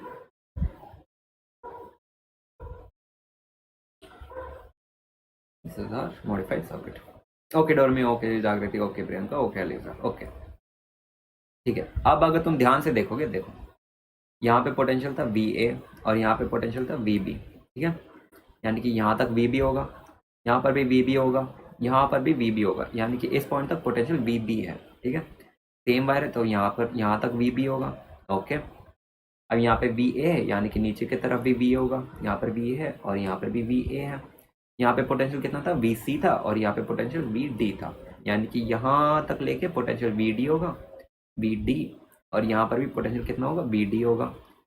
सेम वायर है तो फिर यहाँ तक पोटेंशियल VC होगा, यहाँ भी पोटेंशियल VC होगा, ठीक है, ओके। अब अगर तुम ध्यान से देखो, यहाँ से चार्ज आएगा, यहाँ पे चार्ज स्प्लिट होगा, सेम चार्ज इसमें फ्लो हो रहा है, सेम चार्ज इसमें फ्लो हो रहा है, यानी कि C1 एंड C2 सीरीज में है एंड C3 एंड C4 भी सीरीज में है, ठीक है। अब हमारे पास क्या है, दो कैपेसिटर्स है जो कि सीरीज में। कौन से दो कैपेसिटर सीरीज में, C1 एंड C2 सीरीज में and C3 and C4 series में, ठीक है। तो फिर सबसे पहले हम लोग इन दो सीरीज के नेट कैपेसिटर को सॉल्व कर लेते हैं। उसका वो कितना होगा, देखो यहाँ पे अगर मैं 1/C is equal to 1/C1 plus 1/C2 for series combination, तो फिर यहाँ से ये हो जाएगा C2 plus C1 divide by C1 plus C2, ठीक है। लेकिन क्या मैं इसी पे छोड़ सकता हूँ, बिल्कुल भी नहीं। This is 1/C equivalent. C equivalent कितना होगा, C1 plus C2 divided by, sorry यहाँ पे प्लस नहीं आएगा, it will B C1 into C2। C equivalent होगा C1 C2 divide by C2 plus C1, ठीक है। यानी कि ये हमें मिल गया net capacitance for the upper branch, जो कि यहाँ पे अगर मैं इन दोनों कैपेसिटर को रिप्लेस कर दूँ एक सिंगल कैपेसिटर से जिसका नेट कैपेसिटेंस होगा C1 plus C2 in series combination, तो उसका कैपेसिटेंस होगा C1 C2 divide by C1 plus C2, ठीक है। वैसे ही अगर मैं लोअर ब्रांच को सॉल्व कर दूँ, क्योंकि ये दोनों भी कैसे, ये दोनों सीरीज में सेम चार्ज फ्लो होगा, तो फिर इसका नेट कैपेसिटेंस कितना होगा, C3 C4 divide by C3 plus C4, okay. ये सबको समझ में आ गया, समझ में आ गया ना। यहाँ पे दो कैपेसिटर थे, इन दोनों को मैंने रिप्लेस कर दिया क्योंकि ये दोनों सीरीज में थे। लोअर ब्रांच को भी मैंने रिप्लेस कर दिया क्योंकि ये दोनों सीरीज में थे, ओके। ओके प्राची, आगे बढ़ते हैं। ओके प्रियंका, ओके जागृति, सबको समझ में आ गया, ओके डोर। अब तुम ध्यान से देखो, यहाँ पे पोटेंशियल VA है और यहाँ पे पोटेंशियल VB है, यानी कि यहाँ पर भी VA है, यहाँ पर भी VA है, यहाँ पे सेम वायर है, यानी कि यहाँ तक भी VB है और यहाँ तक भी VB है। अब ध्यान से देखो, ये दोनों कैसे हैं, these two are in parallel combination, एकदम सही। क्यों, क्योंकि पोटेंशियल डिफरेंस सेम है, ठीक है, समझ में आ गया। अब ये दोनों कैसे पैरेलल कॉम्बिनेशन में, अब पैरेलल कॉम्बिनेशन तो सबसे इजी है ना, C equivalent is equal to C1 plus C2। C1 का वैल्यू यहाँ पे हमने कैलकुलेट किया है और सेकंड कैपेसिटर का भी वैल्यू हमने कैलकुलेट किया है, दोनों को ऐड कर लो पैरेलल कॉम्बिनेशन में, तो C इक्विवेलेंट है C1 C2 divide by C1 plus C2 plus C3 C4 divide by C3 plus C4, एकदम सही प्राची, पैरेलल कॉम्बिनेशन। सबको समझ में आ गया कैसे ब्रांच को सॉल्व करना है, एक स्टेप में नहीं होगा, धीरे धीरे सॉल्व करो, हो जाएगा, ठीक है।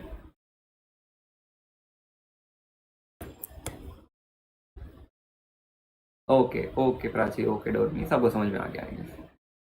हमेशा याद रखना, एक स्टेप में चाहे सॉल्व ना हो, धीरे धीरे break down the circuit into simple form, फिर वो सॉल्व हो जाएगा, ठीक है। Okay Jagriti, okay okay. अब हम लोग आगे बढ़ते हैं। अब हम लोग एक सर्किट सॉल्व करते हैं, ठीक है। इस क्वेश्चन में पूछा जा रहा है कि यहाँ पे एक सर्किट दिया गया है और आपसे पूछा गया है कि what is the net capacity, what is C equivalent equal to question mark, ठीक है।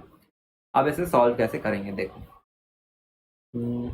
रेड पेन ठीक होगा, ओके तारना, ओके अलीसा, ओके सबको समझ में आ गया, ठीक। अब इस सर्किट को सॉल्व कैसे करेंगे, simple method to solve any circuit is break down the circuit into simple form, ठीक है। जो भी सबसे पहले दिख रहे हैं उसको सॉल्व कर लो। अगर इस सर्किट को मैं ध्यान से देखूंगा तो फिर देखो, यहाँ पे ये वाला C और ये वाला कैपेसिटर तो सीरीज कॉम्बिनेशन में आ गए, क्योंकि यहाँ से जो चार्ज है सेम चार्ज फ्लो है इन दोनों में, यानी कि ये दो सीरीज कॉम्बिनेशन में हो गए, ठीक है। यहाँ पर भी ये दोनों सीरीज कॉम्बिनेशन में हो गए क्योंकि सेम चार्ज फ्लो है इन दोनों के अक्रॉस, ठीक है। सबसे ओके डोर में, ओके सबको समझ आ गया, ठीक है। सबसे पहला चीज़ जो हमने नोटिस किया कि ये दोनों कैपेसिटर सीरीज कॉम्बिनेशन में, ठीक है। पॉइंट नंबर 1 जो हमने नोटिस किया। तो फिर इसको रीड्रॉ करते हैं, ठीक है। यानी कि यहाँ पे सेम है हमारा कैपेसिटर जो कि यहाँ पर भी है। अब इन दोनों के बदले हमने क्या किया, इसे रिप्लेस कर दिया है, इसके बदले ये रिप्लेस हो गया। अगर मैं एक कैपेसिटर विच इज सी और दूसरा कैपेसिटर विच इज सी, अगर ये दोनों सीरीज में, तो फिर नेट कैपेसिटेंस कितना होगा, 1/c equivalent is equal to 1/c plus 1/c, जो कि होता है 2/c। तो c equivalent will B c/2, ठीक है। तो फिर इन दोनों कैपेसिटर के अक्रॉस मैंने रिप्लेस कर दिया with a single capacitor which is c/2, एकदम से प्राची, ठीक है। यानी कि यहाँ पर भी हम लोग रिप्लेस कर सकते हैं c/2, ओके। अब अगर मैं सर्किट को ध्यान से देखूँ तो फिर कुछ याद आ रहा है प्रीवियसली जो हमने पढ़ा था, एकदम सही, व्हीटस्टोन सिचुएशन। कैसे व्हीटस्टोन सिचुएशन हो, सबसे पहले व्हीटस्टोन सिचुएशन कैसे जानते हैं। सबसे पहला चीज़ है कि 5 डिवाइसेस होंगे उसमें, 1 2 3 4 5, ठीक है। और मैंने क्या कहा था, C1/C2 is equal to C3/C4। अब चेक करो कि क्या ये वैलिड है। मान लो this is capacitor C1, this is capacitor C2, this is capacitor C3 and this is C4। Check करो क्या C1/C2 is equal to C3/C4, check कर लेते हैं। C1 यहाँ पे एंड C2 का वैल्यू इज ऑल्सो C, ठीक है। एंड C3 का वैल्यू कितना है, मान लो this is capacitor 3 and this is capacitor 4, ठीक है। C1 का वैल्यू था C एंड C2 का भी वैल्यू है C। अब C3 का वैल्यू कितना है, C/2। C4 का वैल्यू कितना है, विच is the fourth capacitor, it is C/2।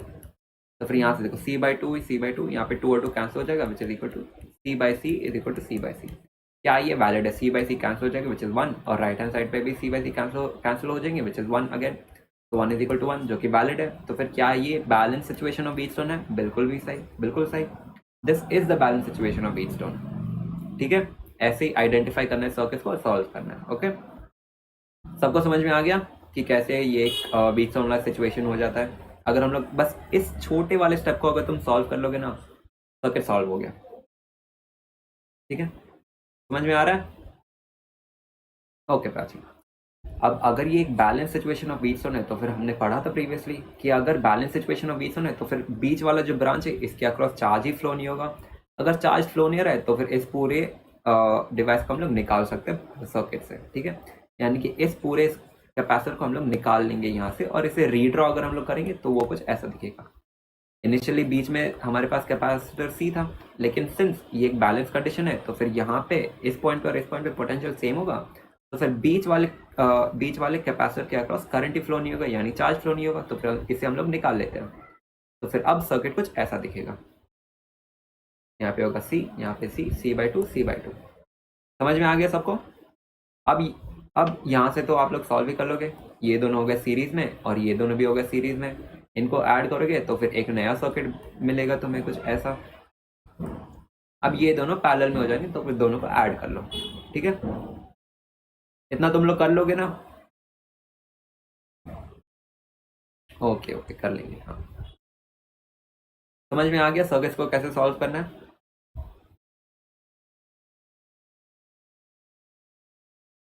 Okay Prachi, okay Dormi, okay okay okay okay Aliza, okay, ठीक है। अब हम लोग आगे बढ़ते हैं। अब आगे हम लोग क्या पढ़ेंगे, दैट इज एक और चीज़ हम लोग पढ़ेंगे which is almost the same cheese, series and parallel combination. लेकिन क्या ये normal series and parallel combination है, क्योंकि अब तक जो हमने पढ़ा था सीरीज कॉम्बिनेशन कुछ ऐसा था और पैरेलल कॉम्बिनेशन कुछ ऐसा था। लेकिन एक और तरीका होता है जहाँ पे हम लोग सीरीज एंड पैरेलल कॉम्बिनेशन पढ़ते हैं। वो कैसे होता है देखो मैं बताता हूँ तुम्हें। ये हम लोग एक क्वेश्चन के थ्रू पढ़ेंगे, ठीक है। मान लो कि दिस इज माई कैपेसिटर जो कुछ ऐसा है, ठीक है। ये है plate 1 and this is plate 2, ठीक है, ओके। मान लो कि इस प्लेट का एरिया है A। अगर मैं इस पूरे कैपेसिटर को बीच में स्प्लिट कर दूं तो ये एरिया हो जाएगा A/2 और ये हो जाएगा A/2, ठीक है। मान लो कि बीच में मैंने 2 डाइइलेक्ट्रिक इंसर्ट कर दिए, ठीक है, जो कि पहला डाइइलेक्ट्रिक है K1 और दूसरा है K2 जो कि है डाइइलेक्ट्रिक कांस्टेंट, ठीक है। यानी कि यहाँ पे एक प्लेट इंसर्ट कर दिया गया है और यहाँ पे दूसरा प्लेट इंसर्ट कर दिया गया है, ओके, ठीक है। अब अगर मैं पूछूंगा कि नेट कैपेसिटेंस कितना होगा, तो फिर वो हम लोग कैसे कैलकुलेट करेंगे? देखो, कैपेसिटेंस क्या चेंज होगा? बिल्कुल चेंज होगा। क्यों? क्योंकि हमने कैपेसिटर के बीच में दो प्लेट्स ऐड कर दिए, यानी कि दो डाइलेक्ट्रिक ऐड कर दिए जिसका कांस्टेंट K1 और K2 है। अब अगर कुछ इंसर्ट किया है, इसका मतलब चेंज तो होगा ही कैपेसिटेंस। अब वो कैसे चेंज होगा, कैसे कैलकुलेट करना है, उसे हम लोग देख लेते हैं। देखो, ये अगर तुम्हें सॉल्व करना है तो फिर एक चीज हमेशा याद रखना, if same area then it is series combination, if they have the same distance then it is parallel combination. यानी कि देखो, एक सेकंड ऐसे जूम आउट कर देता हूँ थोड़ा। हाँ, मान लो कि ये मेरा कैपेसिटर है, ठीक है। अब अगर मैं इस कैपेसिटर को बीच में स्प्लिट कर दूं और दो डाइलेक्ट्रिक मीडियम ऐड कर दूं, जो कि यहाँ पे K1 और यहाँ पे K2। अब अगर मैं पूछूंगा तो फिर तुम ध्यान से अगर देखोगे, ये पूरा एक इंडिविजुअल कैपेसिटर बन जाएगा और ये एक इंडिविजुअल कैपेसिटर बन जाएगा, ठीक है। ओके, यहाँ पे एक इंडिविजुअल कैपेसिटर मिल गया C1 और ये बन गया C2। अब अगर मैं पूछूंगा क्या C1 एंड C2 सीरीज में या फिर पैरेलल में, इसको कैसे आइडेंटिफाई करते हैं? देखो, ध्यान से देखो, मान लो कि इस पूरे प्लेट का एरिया है A, ठीक है।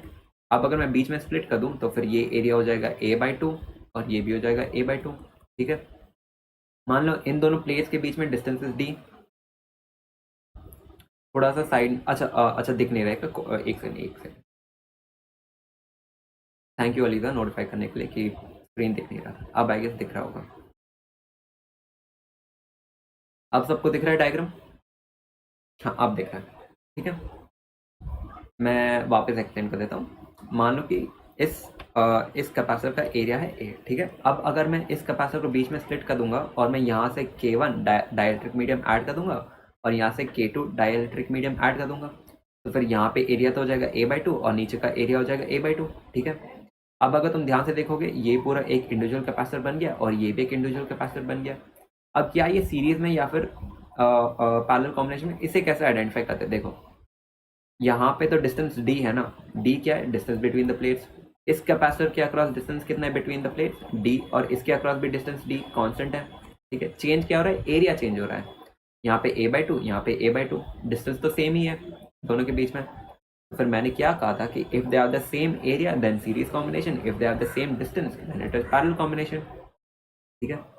यानी कि यहाँ पे हमें मिल गया एक इंडिविजुअल कैपेसिटर C1 और ये हो गया C2, ठीक है।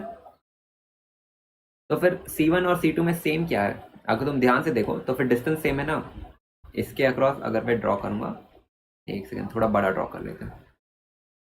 यहाँ पे K1 मीडियम इंसर्ट किया गया है और C2 के अक्रॉस K2 मीडियम इंसर्ट किया गया, लेकिन क्या डिस्टेंस चेंज किया गया? यहाँ पर भी डिस्टेंस D था, यहाँ पर भी डिस्टेंस D है। चेंज क्या हुआ है? एरिया चेंज हुआ है। इसका न्यू एरिया कितना है? A/2 और इसका न्यू एरिया कितना है? A/2। इनिशियल ये एरिया कितना था?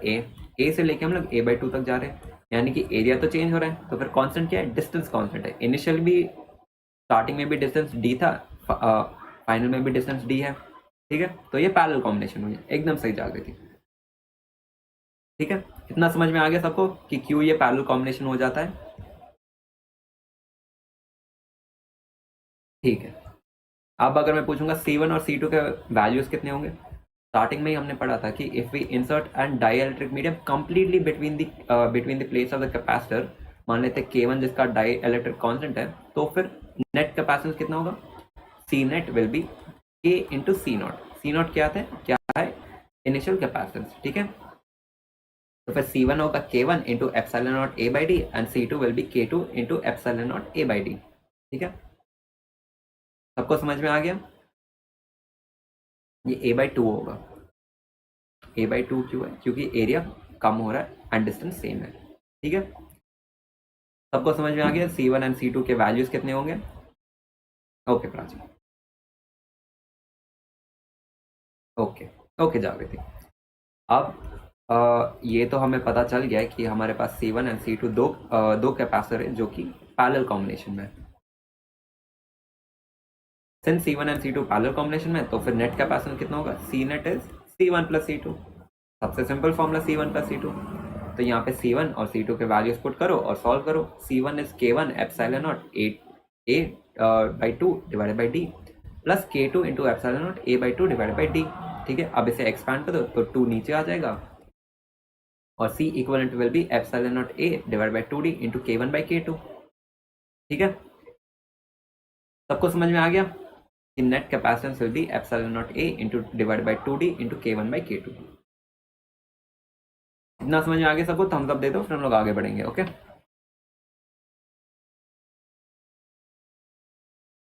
Okay Prachi, okay done. Main point आपको याद क्या करना है, मेन चीज जो है, if they have the same area then it is series combination, if they have the same distance then it is parallel combination. ठीक है, okay Jagriti, okay Abhilekha, okay Dorni, okay. अब एक होमवर्क क्वेश्चन है, इसे सॉल्व कर लेना। टेलीग्राम पे मैं इसका आंसर भेज दूंगा आज ही। ओके, मान लो कि दिस इज आवर सर्किट। ठीक है, रेड पेन, हाँ। मान लो this is our initial capacitor. ठीक है, जिसका कैपेसिटेंस C था। ये प्लेट A है और ये प्लेट B है। ठीक है, मान लो कि इस बार मैंने प्लेट जो है ऐसे इंसर्ट कर दिया। This is dielectric constant K1 and this is K2। Distance D है between the plates and area A है। ठीक है, अब इंसर्ट करने के बाद ये वाला डिस्टेंस हो जाएगा D/2 और ये हो जाएगा D/2। होमवर्क ये है कि calculate the net capacitance, C net कितना होगा। ठीक है, सॉल्व कर लेना। ठीक है, आज रात तक मैं इसका आंसर भेज दूंगा टेलीग्राम पे। ओके, सीरीज कॉम्बिनेशन एकदम सही, एकदम जाकर थी सीरीज कॉम्बिनेशन में सॉल्व कर लेना कि आंसर कितना होगा। ओके, एकदम सही प्राची, सीरीज कॉम्बिनेशन। ठीक है, अब आगे बढ़ते हैं। नेक्स्ट टॉपिक जो हम लोग पढ़ने वाले that is energy stored in capacitor. क्या कैपेसिटर एनर्जी भी स्टोर करता है? बिल्कुल सही, एनर्जी भी स्टोर करता है और चार्ज भी स्टोर करता है। अब वो एनर्जी कितना स्टोर करता है, उसका फॉर्मूला क्या है देखो। अब हम लोग एक डेरिवेशन देखने वाले हैं, लेकिन ये डेरिवेशन बिल्कुल भी इंपॉर्टेंट नहीं है, फाइनल फॉर्मूला इंपॉर्टेंट है। ठीक है, अगर आपको चाहिए तो फिर देखो, final formula is Q² divide by 2C। This is the formula for energy stored in a capacitor. लेकिन मैं आपको एक बार डेरिवेशन भी समझा देता हूँ। ठीक है, ताकि जस्ट इन केस आप कभी फॉर्मूला भूल जाओ तो फिर डेरिवेशन याद करके फॉर्मूला तक पहुंच जाना। ओके, देखो, let's assume that at a particular instant let the charge on the capacitor be q। ठीक है, तो फिर हमें पता है कि potential is work done by charge, फिर work done is vq। ठीक है, the work done to store charge dq in the capacitor will be how much। मान लो कि हमारे पास एक कैपेसिटर है जो कि अनचार्ज है। ठीक है, इसके अंदर कोई भी चार्ज स्टोर नहीं है। ठीक है, तो फिर धीरे धीरे यहाँ से dq चार्ज मैं ऐड करते जा रहा हूँ और कैपेसिटर में चार्ज स्टोर होते जा रहे हैं। ठीक है, तो फिर मान लो कि मुझे वर्क करना पड़ेगा to store dq charge. Work क्यों करना पड़ेगा, क्योंकि इनिशियली भी इस कैपेसिटर के अंदर चार्ज क्यों है और मैं और चार्ज ऐड कर रहा हूँ, फिर ऑब्वियसली रिपेल तो होगा, यानी कि मुझे काम करना पड़ेगा उस चार्ज को स्टोर करने के लिए इस कैपेसिटर के अंदर। अब वो कितना काम करना पड़ेगा वही हम लोग कैलकुलेट करते हैं। ठीक है, देखो, the work done to store charge dq in the capacitor will be how much। देखो, हमें पता है कि work done is potential difference into charge. Charge कितना है dq, यानी कि v dq। ठीक है, लेकिन हमें ये भी पता है कि potential is nothing but charge by capacitance, क्योंकि Q is equal to CV and V is equal to Q by C। तो यहाँ से दो फॉर्मूला आ गए, work done is V dQ and V, या फिर potential is equal to charge divided by capacitance. ठीक है, तो फिर यहाँ से इस V को सब्स्टिट्यूट कर दो इधर, यानी कि dW, या फिर छोटा सा काम मुझे जो करना पड़ेगा to store charge dQ in the capacitor will be dW। dW is Q by C into dQ। ठीक है, अब अगर dW छोटा सा काम है और मुझे चाहिए पूरा काम जो मुझे करना पड़ेगा to store the charge Q, वो कितना होगा, that will be integral dQ, sorry integral dW। ठीक है, इंटीग्रल dW जो कि हो जाएगा W। ठीक है, राइट हैंड साइड पे Q by C into DQ है। अब अगर मैं लेफ्ट हैंड साइड में इंटीग्रेट कर रहा हूँ तो फिर राइट हैंड साइड में भी इंटीग्रेट करना होगा। कहाँ से कहाँ तक इंटीग्रेट करूंगा, ये मेन क्वेश्चन है। देखो, मान लो कि इनिशियली कैपेसिटर में चार्ज 0 है, फाइनली कैपेसिटर में चार्ज Q है, तो फिर मुझे कहाँ से कहाँ इंटीग्रेट करना है, 0 से लेके Q तक इंटीग्रेट करना है। तो फिर राइट हैंड साइड में इंटीग्रेशन होगा 0 से लेके Q तक। ओके, ठीक है, तो फिर ये होगा 1 by C into Q DQ। ठीक है, अब C जो है that is capacitance of the capacitor, वो तो एक कांस्टेंट वैल्यू, यानी कि 1 बाई सी बाहर आ जाएगा इंटीग्रेशन के, और इंटीग्रेट हमें करना होगा Q DQ। अब Q DQ का इंटीग्रेशन कितना होगा, Q² बाई 2। ठीक है, यानी कि W is equal to 1 by C into Q² by 2। कहाँ से लेके कहाँ तक, Q 0 से लेके Q तक। Lower limit is 0 and upper limit is Q। ठीक है, तो यहाँ से वैल्यू सब्स्टिट्यूट करो तो वो हो जाएगा W is equal to Q² divide by 2C। ठीक है, लेकिन हमें ये भी पता है कि Q या फिर charge is equal to capacitance into voltage, यानी कि इस क्यू को अगर हम लोग यहाँ पे सब्स्टिट्यूट करेंगे तो वर्क डन कितना होगा, दैट विल बी यहाँ पे क्यू के बदले हम लोग सी वी सब्स्टिट्यूट कर देंगे, और यहाँ से अगर ये हो जाएगा C V whole square divide by 2c, तो यहाँ से सी और सी कैंसिल हो जाएंगे और बचेगा 1/2 सी वी स्क्वायर। तो फिर ये भी एक फॉर्मूला है of work done which is half C V square. ठीक है, सबको समझ में आ गया वर्क डन का फॉर्मूला क्या है? सबसे पहला फॉर्मूला है Q square by 2c, second formula है half C V square. Half C V square कैसे आए, हमें पता है कि Q is equal to C V, तो फिर क्यू को यहाँ पे सब्स्टिट्यूट कर दो, तो फिर ये हो जाएगा C square by V square divide by 2c, यहाँ से सी कैंसिल हो जाएंगे और ये वाला फॉर्मूला मिल जाएगा हाफ सी वी स्क्वायर। ठीक है, ओके प्राची, ओके जाकर ओके। अब हम लोग आगे बढ़ते हैं, तो फिर वर्क डन का फाइनल फॉर्मूला जो आपको याद रखना है that is half C V square, या फिर आप ये भी याद रख सकते हो Q square divide by 2c। Okay Priyanka, okay ठीक है, सबको समझ में आ गया आई गेस। अब एक important point, if work done by the batteries Q V only 50% या फिर half of the work done gets stored as charge in the capacitor and the remaining 50% is dissipated. इसका मतलब क्या है, मान लो मेरे पास एक कैपेसिटर है, ठीक है, मैं वर्क कर रहा हूँ W, ठीक है, W is the work done by the cell या फिर battery to store charge Q in the capacitor. ठीक है, तो फिर क्या टोटल चार्ज Q इसमें स्टोर हो जाएगा? नहीं, Q/2 स्टोर होगा उसमें, बाकी का चार्ज क्या होगा, वो डिसिपेट हो जाएगा। समझ नहीं आया, रुको मैं वापस समझा देता हूँ। देखो, मान लो कि मेरे पास एक सर्किट है जहाँ पे एक कैपेसिटर है और यहाँ पे एक सेल है, ठीक है, ओके। इस सेल ने वर्क किया W to store charge Q in this capacitor, ठीक है, ओके। तो फिर कितना एनर्जी या फिर वर्क स्टोर होगा इस कैपेसिटर में, that will B W/2। 50% of the work done will get stored in the capacitor and 50% of the work done या फिर energy will be dissipated. In which form? In the form of heat.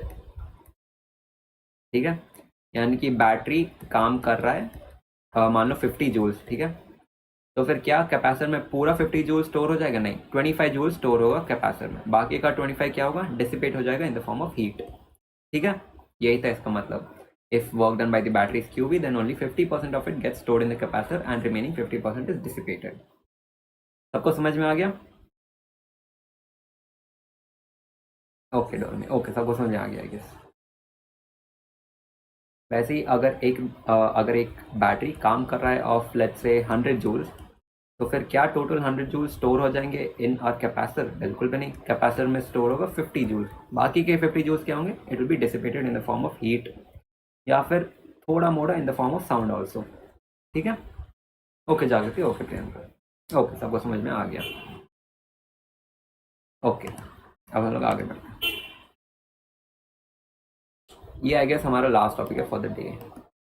हाँ, ये last topic है, इसके बाद आज का class खत्म हो जाएगा और कल जो है सबसे इंपॉर्टेंट क्लास है जहाँ पे हम लोग बहुत सारे सर्किट सॉल्व करेंगे, तो प्लीज़ कल के क्लास को अटेंड करना, ठीक है, भूलना मत कल के क्लास को। तो फिर लास्ट टॉपिक जो हम लोग आज पढ़ने वाले that is going to be redistribution of charge. Redistribution of charge कैसे होगा, देखो, मान लो कि मेरे पास सबसे पहला एक कैपेसिटर है C1, ठीक है, और ये है मेरा सेकेंड कैपेसिटर C2, ठीक है। अब अगर मैं इन दोनों कैपेसिटर्स को ज्वाइन कर दूंगा तो फिर क्या होगा, क्या चार्ज जो है यहाँ पे इनिशियली चार्ज Q1 है और यहाँ पे चार्ज Q2 है। अगर मैं दोनों कैपेसिटर्स को ज्वाइन कर लूँगा तो फिर क्या चार्ज सेम रहेगा Q1 एंड Q2 या फिर वो चेंज होगा? वो कैसे कैलकुलेट करना है भाई हम लोग देखने वाले, ठीक है। इनिशियली हमारे पास दो कैपेसिटर है जो कि ज्वाइन नहीं है, ठीक है, लेकिन अब मैं क्या करूँगा, इन दोनों को ज्वाइन कर दूंगा वायर से ऐसे, ठीक है। ज्वाइन करने के बाद ये बन जाएगा हमारा नया सर्किट जहाँ पे कैपेसिटर C1 होगा और कैपेसिटर C2 होगा यहाँ पे, ठीक है, और ये दोनों एक दूसरे से ज्वाइन हो चुके हैं। ओके, पॉजिटिव टर्मिनल पॉजिटिव से ज्वाइन किया गया और नेगेटिव टर्मिनल नेगेटिव से ज्वाइन किया गया, ठीक है। अब क्या होगा, अब होगा शेयरिंग ऑफ चार्ज। क्यों होगा शेयरिंग ऑफ चार्ज? क्योंकि यहाँ पे चार्ज था Q1 और यहाँ पे चार्ज था Q2, और हमें पता है कि चार्ज का neither be created not destroyed. अगर मैं इन दोनों को ज्वाइन कर दूंगा तो फिर ये तो एक सर्किट बन जाएगा, यानी कि इनिशियली इसमें चार्ज था Q1 और इसमें था Q2। अब ज्वाइन करने के बाद क्या होगा, चार्ज रीडिस्ट्रीब्यूट होंगे। कब तक रीडिस्ट्रीब्यूट होंगे? जब तक सेम पोटेंशियल ना हो। ये एक पॉइंट हमेशा याद रखना। charge is always shared until same potential is achieved. ये हमेशा याद रखना, मोस्ट इंपॉर्टेंट पॉइंट है। जब तक दो डिवाइस में सेम पोटेंशियल हो, चार्ज सेम रहेगा। ठीक है, ओके ओके, सबको समझ में आ गया। ओके, हमेशा याद रखना, चार्ज रीडिस्ट्रीब्यूशन कब तक होता है? तब तक होता है जब तक सेम पोटेंशियल ना आ जाए दोनों डिवाइस में। मान लो मेरे पास यहाँ पे डिवाइस 1 है, C1 एंड C2, अगर दोनों में पोटेंशियल सेम है V एंड V, तो फिर अब क्या होगा? चार्ज शेयरिंग नहीं होगा। मान लो कि यहाँ पे पोटेंशियल V1 है और यहाँ पे V2 है, यानी कि अलग अलग पोटेंशियल, तो क्या होगा? चार्ज शेयर होगा। कब तक होगा? जब तक V1 V2 के इक्वल ना हो जाए। समझ में आ गया? हम सब देता हूँ अगर समझ में आ गया ये वाला पॉइंट कि charge sharing occurs until same potential is not achieved. Okay, ठीक है। अब अगर हम लोग ध्यान से देखेंगे इस सर्किट में क्या होगा? यहाँ पे चार्ज Q1 था और यहाँ पे चार्ज Q2 था। अब ये दोनों चार्ज क्या होगा? रीडिस्ट्रीब्यूट होगा। कब तक रीडिस्ट्रीब्यूशन होगा चार्ज का? जब तक सेम पोटेंशियल ना हो, यानी कि C1 के अक्रॉस पोटेंशियल V रहना चाहिए और C2 के अक्रॉस भी पोटेंशियल V रहना चाहिए। ओके, चार्ज शेयरिंग तब तक होगा जब तक सेम पोटेंशियल V अचीव ना किया जाए। ठीक है, ओके। अब बिफोर कनेक्शन सिचुएशन क्या है? C1 है capacitance of first capacitor and C2 is the capacitance of the second capacitor. ठीक है, Q1 क्या है? Charge in the first capacitor and Q2 क्या है? Charge in the second capacitor. Q1 is C1 V1 and Q2 is C2 V2। ठीक है, अब join करने के बाद क्या होगा? Q1 dash and Q2 dash आ जाएंगे, विच is the new charges stored. Q1 dash कितना होगा? C1 into we and Q2 dash होगा C2 इंटू वी। अगर आप ध्यान से देखो यहाँ पे पोटेंशियल V है और यहाँ पर भी V है, यानी कि सेम पोटेंशियल है। ठीक है, कनेक्शन करने के बाद सेम पोटेंशियल होगा और चार्ज शेयरिंग तब तक होगा जब तक सेम पोटेंशियल ना आ जाए। ठीक है, ओके। अब अगर मैं क्वेश्चन पूछूं कि कॉमन पोटेंशियल कितना है, वो जो सेम पोटेंशियल है वो कितना रहेगा, सेम पोटेंशियल का वैल्यू कितना है, उसे कैसे कैलकुलेट करना है? देखो, सबसे पहले to calculate the same potential we are going to use conservation of charge. कैसे? कंजर्वेशन ऑफ चार्ज क्या कहता है? Charge can neither be created not destroyed, it can only be shared. यानी कि इनिशियल चार्ज जितना है फाइनल चार्ज भी उतना ही होगा। क्योंकि देखो, अगर इनिशियली मेरे पास कैपेसिटर C1 था और कैपेसिटर C2 था, अगर मैं इसे एक सिस्टम मानूं तो फिर चार्ज कितना है? Q1 plus Q2। फाइनल में क्या हो रहा है? इन दोनों को मैं ज्वाइन कर रहा हूँ, यानी कि ये कुछ ऐसे हो रहा है। अगर मैं इस पूरे को वापस एक सिस्टम मानूं जहाँ पे C1 एंड C2 कैपेसिटर है, तो चार्ज कितना होगा? Q1 dash plus Q2 dash. और हमें पता है कि चार्ज का neither be created not destroyed, यानी कि यहाँ पे जितना चार्ज है फाइनल में भी उतना ही रहेगा, नेट चार्ज सेम रहेगा। यानी कि Q1 plus Q2 is equal to Q1 dash plus Q2 dash. Okay, Q1 कितना है? C1 V1। Q2 कितना है? C2 V2। Q1 डैश कितना है? C1 V and Q2 dash कितना है? C2 V।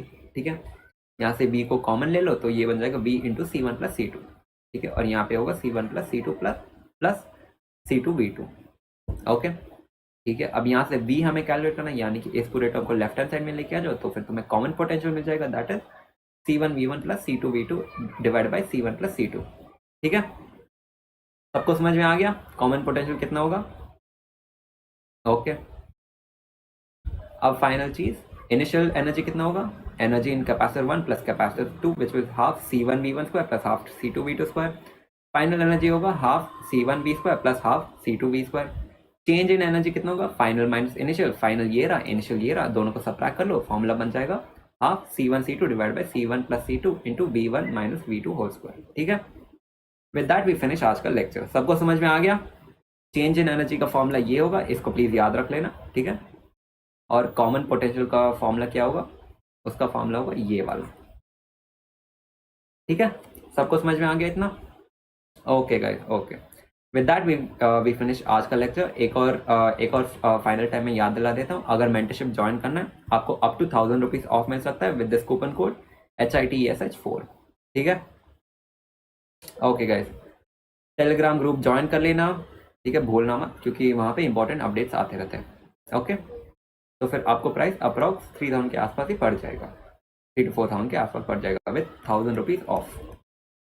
Okay okay guys, अब मिलते हैं हम लोग अगले लेक्चर में। ठीक है, कमेंट कर देना कि कैसा लगा वीडियो, और अगर सब कुछ समझ में आ गया तो फिर लिख देना कमेंट सेक्शन में। ठीक है, अच्छा लगता है पढ़ने के बाद। ओके ओके गाइज, हम लोग मिलते हैं कल कल का क्लास प्लीज अटेंड करना, प्लीज मिस आउट मत करना, क्योंकि कल हम लोग बहुत सारे सर्किट सॉल्व करेंगे, ठीक है। मिलते हैं अगले लेक्चर में guys, bye bye guys, bye.